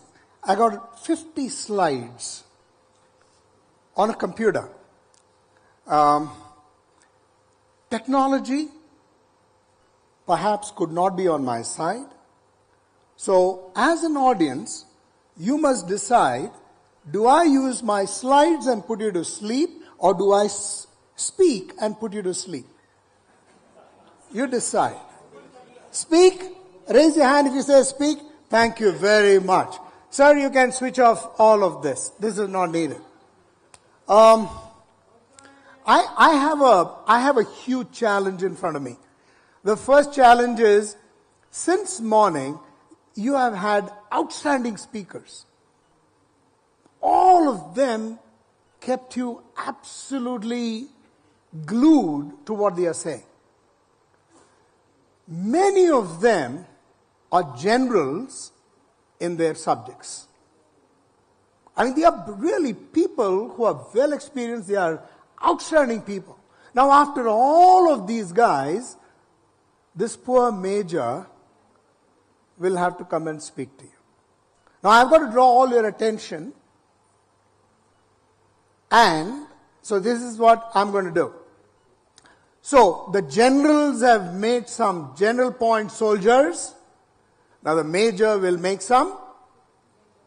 Thank you very much. Thank you. A keynote has got to be short, has got to be meaningful, and you got to keep it to time. So these are the three essentials. I promise that I will keep to at least one of them, which is to be on time. Time will be defined by me. No, I'm just following in the great footsteps of our previous leaders. Nothing against anybody. I'm going to be speaking about the future of education and employability in the era of AI and automation. And what I'm going to say is, in my entire journey of several years on the planet, in the industry, I've learned that there are a few things that technology cannot teach you. No institution of knowledge can teach you. But in the battlefield of life and professional work, you learn a lot. You learn a lot. So there are a few things that are in common with what the general spoke and what this major is going to speak about. One of which is, if you have to be successful, anybody in this place, you've got to be successful, you've got to have initiative and drive. You need to have initiative and drive. You need to be curious. Why is this happening? You've got to be hugely curious. You've got to be a problem solver. Nobody is going to come to you if you're not a problem solver. So you've got to be a quintessential problem solver. You've got to be a learner. Above all this, you need to have passion. You need to have passion. This morning, we had a 13 or 14-year-old lady who came here and disrupted this whole session in the morning. Do you remember her name? Shagun, correct. What does Shagun mean? Sorry? Good luck. Shagun is good luck. Shagun is something which augurs for what future is about. And that is where this whole session started. This is amazing. Shagun did a fantastic job, disrupted what this whole world is going to see for tomorrow. So, we have almost 40,000 colleges in India. Did you know that? 40,000 colleges. And assuming that you had 1,000 people to any one college, you would know how many lakhs of students you have at any point in time. Do you know the employability rate of those students? A dismal 45%. 5%. Which means less than half of those people who study in these portals of knowledge, those people are not employable. So what do organizations do? We bring on those people and then we train them. Today, we will move slightly away from that. Can all the learning happen in these portals of knowledge? Is what people are now attempting. So that's a new wave that is coming up. What does education at large, what does it really do? So if you go to, let's say, IIM Nagpur, and we have the director of IIM Nagpur out here, what happens? Not everybody can go to an IIM, but what do portals of knowledge do? 3 things. Understand what is it about problem solving. You understand a little bit about that. 2, you get a conceptual view of what really happens around you. That's the second thing. Third one is, you learn to be in the weeds and be analytic. So these are the 3 things that you learn when you go to colleges. What AI is going to do is, they're going to change the methodology, they're going to change the access, they're going to take the testing. They would also help people with a lot of things at the palm of their hands. Today, I saw a WhatsApp message. This one is very clear, very cool. It says, you don't even need a phone anymore, because all they have to do is embed a chip, and then you could do this, and then there's a screen that appears on the palm, and then you could ask it questions. Hey, can I have this glass of wine? And possibly you get a response to say, your cholesterol is so-and-so, your this is weight is so-and-so, your BMI is so-and-so. So wine is not what you should have. I think go with whiskey. Yeah? Okay. Suppose I move away from all of this and talk about stories. Would you be interested in stories? Shameless people. You come to conferences to listen to stories.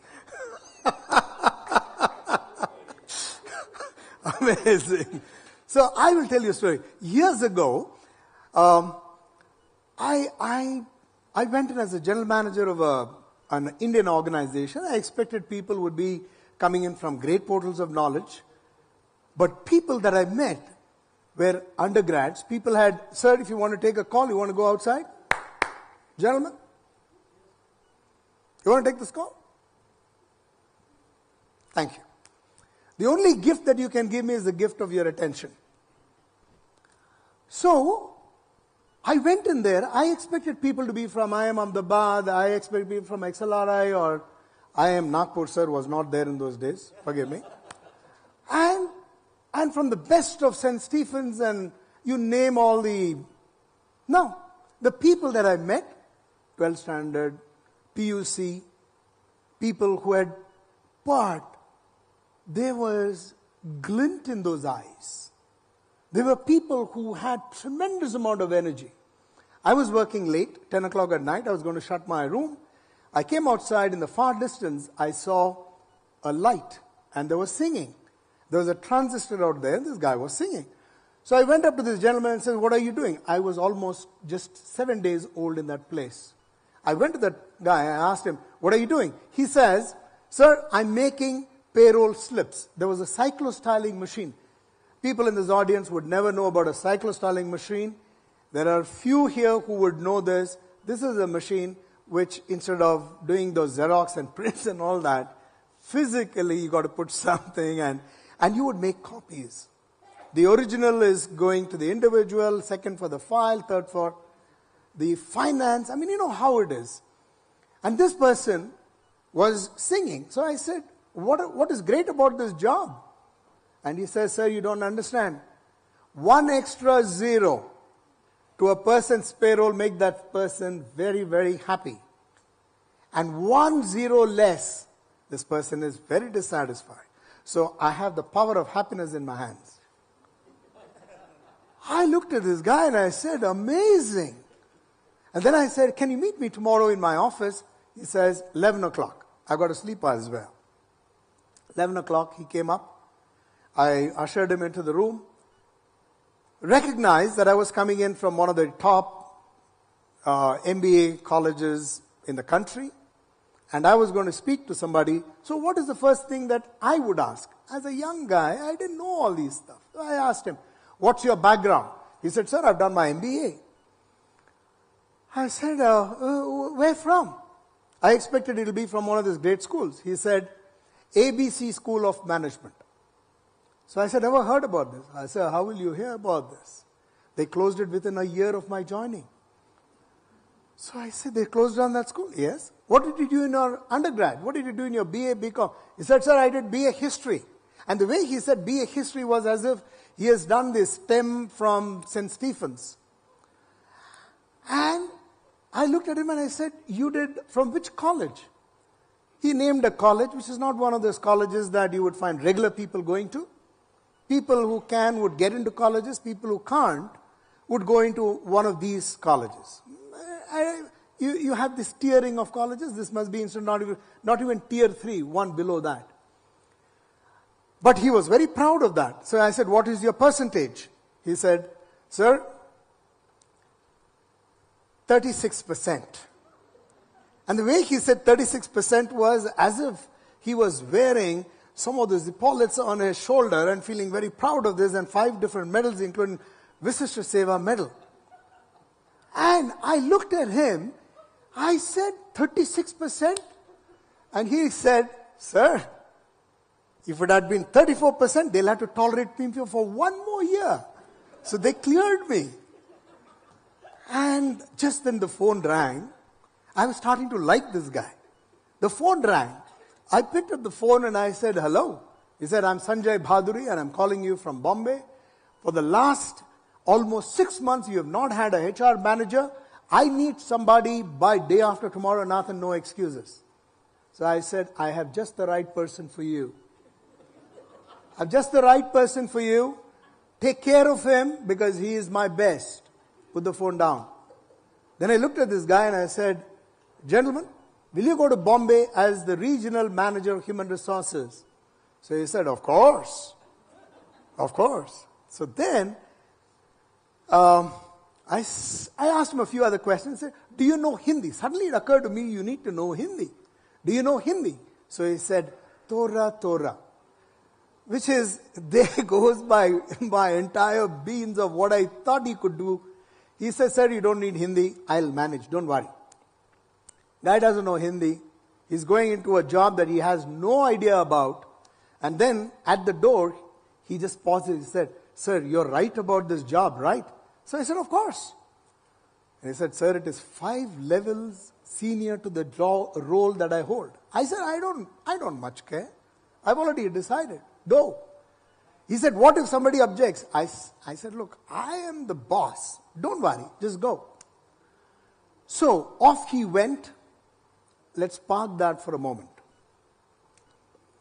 About some 3-4 years ago, I got a telephone call. This was pre-COVID. I got a telephone call from somebody who said, sir, I have a serious problem. I said, what? He said, they're again sending me to Miami. I said, for what? He said, they call out on the best 0.01% performers in the world and give them a real treat with their spouse. So I said, why have you to complain? So he said, they're sending me for the 3rd time, sir. I said, you must be happy. He said, no, same place, Miami. Why can't they send me to Switzerland?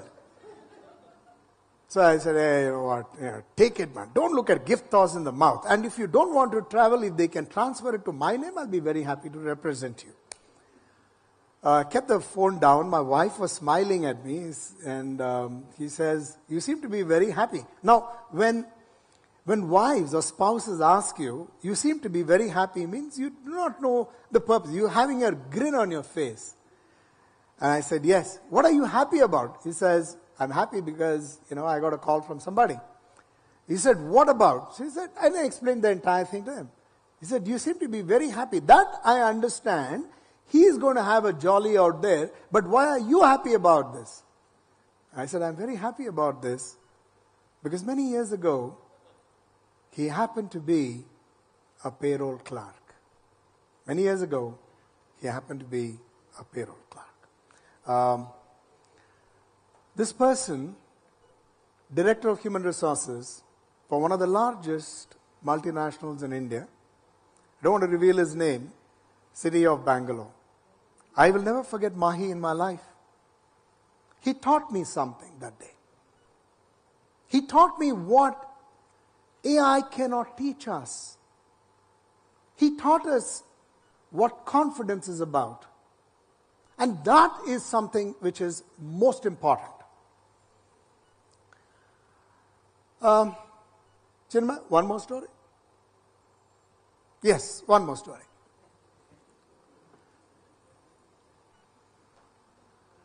So this happened, this is about, again, pre-COVID times. This was a call which was at 11 o'clock at night, 11 at night, running for an hour from the US, and there were a lot of people on the call, the CEO, the CTO, the COO, the entire C-suite, and all the global leadership was on the call. And they are people very high up in the hierarchy. What were they to decide? On a simple matter, some software engineer belonging to the firm went over to the US, fell ill, had encephalitis, which is brain fever. Brain fever means there is no chance that the person is ever going to survive. They had taken him to the best of hospitals in the US, didn't work. The choice was to either put the person in hospice, which is just a very nice way of saying, okay, you can waste away another 6 months, and then, thank you, you go meet your maker. The other alternative was to bring him to India, which again meant that you have to take the person in an air ambulance, which cannot stay in the air for more than 5 hours. It's got to, again, deplane in some port, some airport, and then the doctors will have to check whether he is, again, worthy of the next step. And that was. It's going to cost the organization a lot of money, but I don't think people are worried about that. They were very worried that he may not even survive the journey. Here in India, you had one person, his wife, who says, in India, we may not have all the best of doctors that you have in the US, but we have handled more cases of encephalitis ever anywhere on the planet. So there is a chance that he may survive. Please send him to India. Pros, cons, this, that. This whole discussion went on for 58 minutes.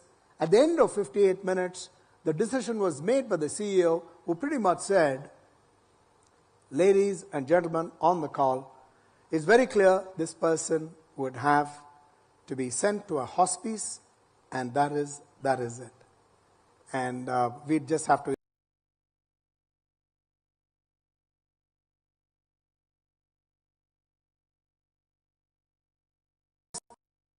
spoke up. This voice said, hello, if this person had been in India, the person would be alive. If this person had been in India, the person would be alive. This person went to the US because there was some general out there who said, I need this soldier to be there. This person followed instructions. He went into the battlefield, and there he was injured. And he's critically injured on that battlefield. Does it not behove of us to take that person who is injured on the battlefield and send him home? Ladies and gentlemen on the call, let us send the soldier home. Let us send the soldier home. There was a pause, almost 30 seconds. At the end of it, the boss spoke up and said, yes, I think it's important for us to send the soldier home. Fast forward, the person put in an air ambulance, went through 5 different places, landed in Delhi, went straight into a hospital, and the hospital was already waiting for this person. 6 months later, Alok Gupta walked into the waiting arms of his wife. Hale and hearty. Hale and hearty. I remember this as if this happened yesterday, because the voice that spoke up that day, 2 minutes into time, is speaking to you today. No. This is really not for me. This is because many times I ask myself, do I really have to speak up only when it's a matter of do or die situation? Or can I speak up because of conviction that I hold of what I believe in truly so? And do I not bother about the hierarchy which is there on a call? I speak up because I need to, because this is what I believe in. I'm saying this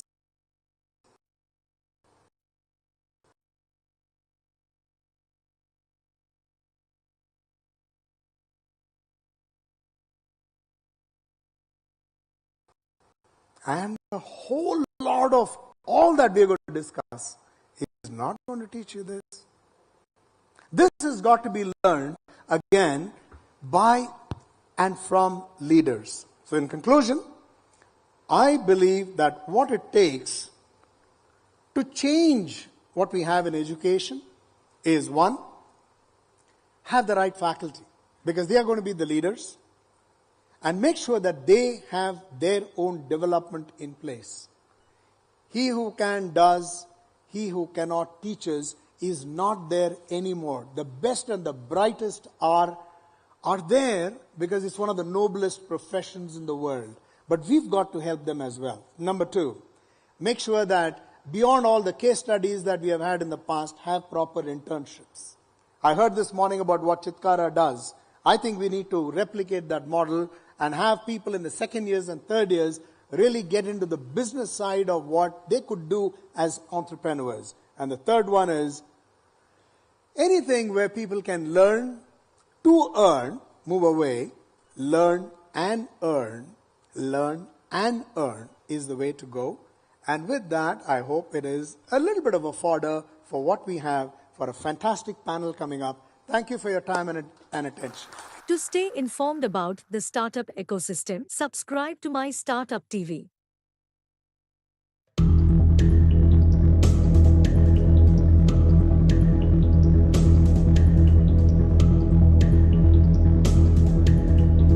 Ladies and gentlemen,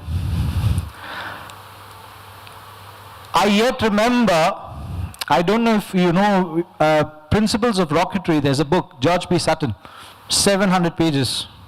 It has all the basics of rocketry. And I happen to have read it. It took me 3.5 years to understand the whole book, and a part of it yet goes over my head, especially the maths. And when you look at our history of our country, when we started, have you ever seen those pictures of how ISRO started? Do you know that the Rohini rocket was also named after a nakshatra Rohini, and the reason being Rohini is the only nakshatra that keeps going up in the constellation and all the nakshatras follow it downwards. That's the reason it was even named Rohini. Very few people know this. And the first rocket, of course, was with assistance of the USA. And then part of it later on, we got USSR support, but they actually gave us the impetus. But you know how it was? We took it on a bullock cart and on a cycle. Our first satellite actually went on a bullock cart, if that's not a bullock cart, but I don't think it had any proper vehicle. And I've tried working with propellants and things like this, so I understand the kind of pain and hard work those guys have gone through. Geniuses of their time with no money, a country which had a disillusioned state looking towards science because it was an expenditure and money was hard to come by. And today, you know, a few days ago, or I think when Chandrayaan 1 or 2 didn't work, they actually said, oh, India wants to enter the space club, the elite club with a cow. Did you see that? How many of you saw that meme they created, the cartoon they created? Remember that all our lives. Remember that. Never let that be erased from our minds. Forget everything else, but don't forget that. Because we then showed them their place. They can make movies, and we take half that amount of money and land, and we push ourselves to Mars. So I'm very proud of what we are today. And it gives me immense pleasure. I want all of you to sit up in your seats, perk up your ears, because the conversation that's coming on the stage is, again, as we told you, it's just not going to be AI, technology, and getting, information. We wanted to bring in entertainment, we wanted to bring in eminent speakers, so that when you go away from here, you actually are enriched with a 360-degree view of what's happening around the world. And that's what my next speaker brings to us. Ladies and gentlemen,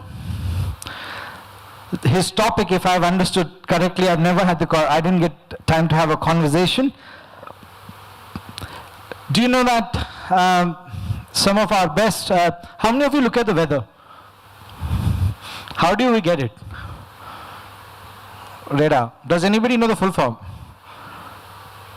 No? How many of you know what's radar for? Radio. I'll give you the first clue. No? How many engineers in the house? How many electronic engineers in the house? Let the computer guys have some fun now. How many electrical and electronic engineers in the house? Okay. So coming back from the jokes, so he's going to have a conversation with us. And ladies and gentlemen, our speaker, he's regarded as the father of the RISAT series of radar imaging satellites. He has been instrumental in pushing India towards achieving our own space independence and self-reliance. His expertise have contributed in the realm of synthetic aperture radar, SAR technology, that has been instrumental in the success of the RISAT-1, RISAT-2, and the Chandrayaan-2. His work in developing the Ka-band radio altimeter played a pivotal role in ensuring the smooth and precise landing of Chandrayaan-3. Those of you who don't know, there is a semi-altimeter even within your own mobile phones. Semi, I would not say the full way. His influence extends to the development of satellites like the OceanSat-1 and 2, where he's played a crucial role in the creation of various components. His role as the lead designer of the NASA-ISRO dual frequency, that's SAR is again the synthetic aperture radar, the NISAR mission, which is a testament to his global impact and recognition. His service as a senior advisor to the chairman of ISRO, where his wisdom and guidance have been invaluable in shaping the course of India's space endeavor.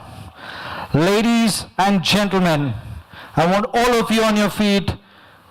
Give him a big round of applause, as I would like to call upon the former Director, Space Application Center, ISRO, the founder of the SIR radar, Shri Tapan Mishra, on stage. Let me introduce myself. I was the least educated director of two ISRO centers. In fact, one PhD guy came and told me, how come only a person with a bachelor degree sitting on the chair of Vikram Sarabhai? And I said, that is fate. And in the course of my journey, I was more like a river. I was quite an impromptu person who changed. And what many people told me, you are doing a grave mistake. But again I changed and got into newer and newer things. So that's why I thought I'd change the title. You can go back and change the beginning, but you can start from where you are and change the ending. And that has been my motto.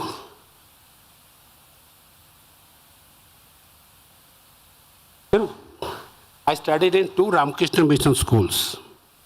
What is great thing about that, in one school had a 25% orphans, and another school had a 25% blind students.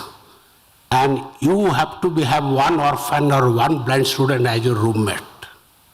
And that teaches you that the life when you build a team, everybody need not be excellent. You can still build a team who are deficient in something or some part of life. And I was fortunate to study in the JNU of Kolkata, or JNU is the Jadavpur University of Delhi, because it's a very politically active. and intellectually active and with a bright professors. And what I understood, and if I look back those days, actually the curriculum gives you knowledge, but your personality building comes from human interaction. And the colleges, human interaction, not in labs. Because when you meet in Adda or Chai Ka Dukan, then you don't have a difference and you argue and counter argue. You learn the power of putting your views in a more logical and acceptable fashion. And that is where the personality is built. And you get this learning subsequently. And just since it's a lot of HR professionals gathered, I just let you know that I was for 10 years the question setter of ISRO. And I chaired the recruitment board and I chaired the whole recruitment processes also for 3 years. And I can take small credit of ISRO success in recent years because we have chosen the right people. Because our choice of people were never on the whether they give the right answer, but our choice was based on whether they are going through a right approach. That was the question. In fact, I will tell you that just since I started this, that I have established a radar company with a motto, we will build the better than the best radars in the world. We are not a second grader people, but we will make the better than the best. And it will be coming from India. And our selection of people based on not on graduation degree, but on the grasping power. So I have selected for radar engineer, architecture student, mathematician, physicist, electronics engineer, and even a media specialist, because I found his grasping power was superior than any other thing. And because of my long experience, I can detect whether the person can grasp a very totally unknown things. Because in the days of artificial intelligence, the real intelligence is actually becoming rarer and rarer. And that is where we have to tap nowadays. I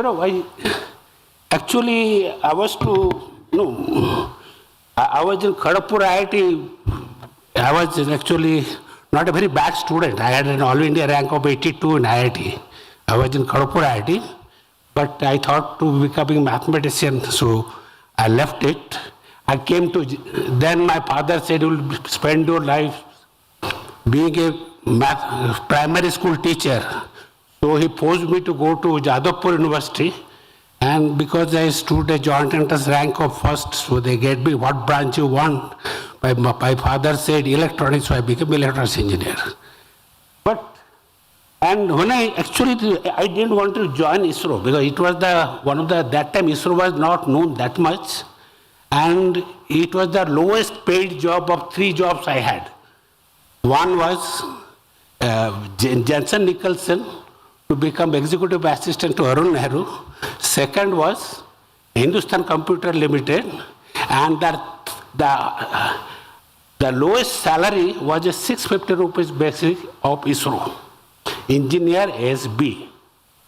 And I want to buy tickets for Bangalore. Actually, I was supposed to join the School of Automation after the GATE exam in IISc, but for some reason or another, I bought the ticket of Ahmedabad instead of Bangalore, and I happened to become a space scientist.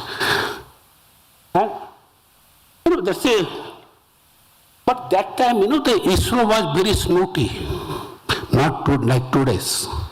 ISRO was snooty because there has to be people, top echelon was MIT, Stanford, Caltech. Then lower down, they used to have been IIT students, for that MTech students, mostly PhD or BTech. And non-IIT BTechs were the least. In fact, I was the lonely fellow there. and there was no taker. There was a very two prestigious jobs, INSAT and IRS. There was a new budget, the big buildings and everything, and they were starting a small department called hardly any funding, that is for radar remote sensing, and they pushed me there because I was an odd man out, pushed me, and the group was staffed with a lot of odd men, union leaders, people who did not go well with other departments, and it's an education for me. The team which was built with people who did not fit the system, they became the most proliferate innovators of ISRO. And they built today the most complex electronics ever built in India. I think none of it is not IITs, IISc or anybody. It is that teams of leftover people who made it. So we were given a job, Even the Nachiketa has asked his father, Uddala, why are you donating the cows who don't have the teeth? They're already old. So when we went, because this is an odd man out, so we were given a Marconi radar from Indian Navy, which was not working, obviously. Had it been working, they would not have given to us. And they told, you repair it and fly it. And my boss was NS Pillai, and we repaired it, flown it. We are very excited, from flying on a DC-3 at a height of 10,000 feet without any pressurization, and we are getting images of approximately 3 to 5 kilometers and with a resolution of 150 to 250 meters, and come back. And the bosses used to tell, see, what is this? This IRS image gives you 23-meter resolution from 840 kilometer height. Look at it, what is the difference? You cannot, this will not go. So then we are the 5th country in the world to build synthetic aperture radar. And to be precise, in India till today, in my 30 years of career, 37 plus career, nobody else could build a synthetic aperture radar in India. It is supposed to be one of the topmost radar. In fact, if you know synthetic aperture radar, all other radars are subsets. And it's a heavy computation intensive. It needs a signal processing and all. We built airborne radars, and we are actually the 5th people in the country. We are flying in Beechcraft. And most interesting, the first radar we built, actually that's data processing used to be done by some other set of people. And the motion compensation was not correct. And for some reason or another, hardly 1/10 of the data used to be good one. In fact, while collecting data, we have to pray. Today the data should come good. And I was hawking RI set to the top management. And top management like a chairman, Rangan and all, and they are always surrounded with advisors with a pins in their hand. They will prick anybody who comes very near, comes with new ideas. So they are these fellows are pricking, the big man people, that they see these fellows could not process a good airborne radar images, and they want to go for a spaceborne, sir. And it was my existential dilemma. In fact,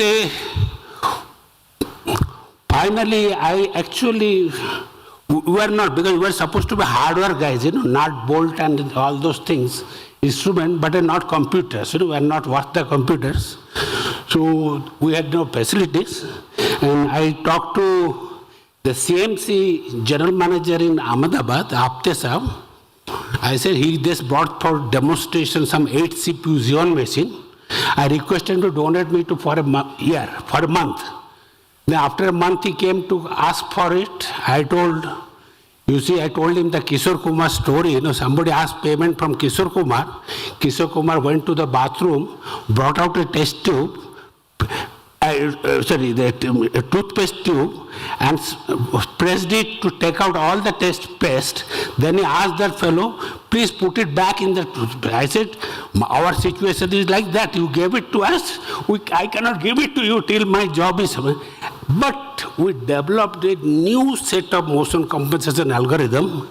It is one of the. What I realized that everybody uses, this pod stabilization system, but we said, why to make complicated? We did the other way around. Mathematically, the flight track made it orthogonal to that antenna direction, and we made it, and you can look at the superb images. And I remember that when I went for to Rangan to show him, and he was holding a 23 crore budget for the initial phase 1 development cost of RISAT. The moment he saw the images, he threw that file and asked S.K. Das, our additional secretary, I have signed, get it cleared. That is how the ISRO used to function those days. And another interesting thing, we are our first, before radar, we were asked to make radiometer, a cheaper one. And while making radiometer, that radiometer has to be tested with a black body object. And you will be surprised from J.C. Bose's day till 1998, not a single lab in India built a microwave black body radiator. And to our surprise, in fact, we were supposed to buy from UK Met. It is 8.5 crores, and imagine the radiometer project was costing 7.5 crores. It went to Dr. George Joseph, who was the director. He called me. I was a mostly software and microwave guy. He put that file in the dustbin and said, you build it.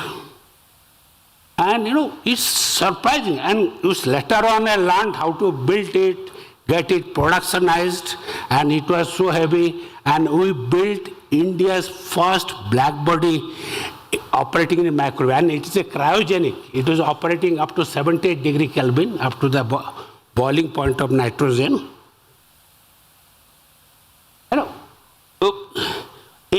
There is even in ISRO, and it is actually in India.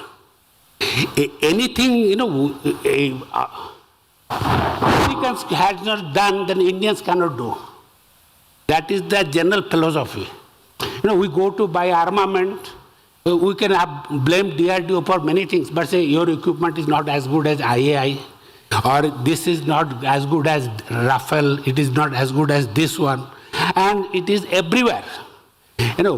Everywhere, and that was an ISRO also. Somehow that was an idea. If NASA, ESA has done, then we have a confidence to redo it. And what 99 I proposed, we will build a radar, synthetic aperture radar, who will be the better than the best, and it will be built by brown people. That is the last line I wrote. In fact, Dr. Kasturi Rangan got very egged on it, on a 3-page note, that it will be built by brown people. And we kept it, we made it the synthetic, and we did a huge amount of, you will be surprised that it has an electronics of approximately 1400 subsystems on a 6x2 meter antenna. There was a 6,000 connectors, 3,000 RF connectors, 6,000 digital connectors. There is a 30 kilometer of cabling, RF cabling, and that was made, and it worked flawlessly, and its 90% components were commercial and made in India and in a facilities which were rejected by everybody, including DRDO. What we brought first time that a polarimetry in a C-band, it is a first, we changed this polarimetry itself to hybrid polarimetry. It is a new concept which was introduced, and we also built a synthetic aperture radar first time in C-band giving better than 1 meter resolution. In fact, I am happy to inform this one of our surgical strike, this radar was used for that operation. And and not only that, we built it, the 10 kilometer by 100 kilometer spotlight SAR, where the global next best SAR was from the Israelis, which we bought from them, that had only 5 by 5 kilometer. You can see it is only 1/10 of that image you can see on this comparison there. And, okay. I don't know.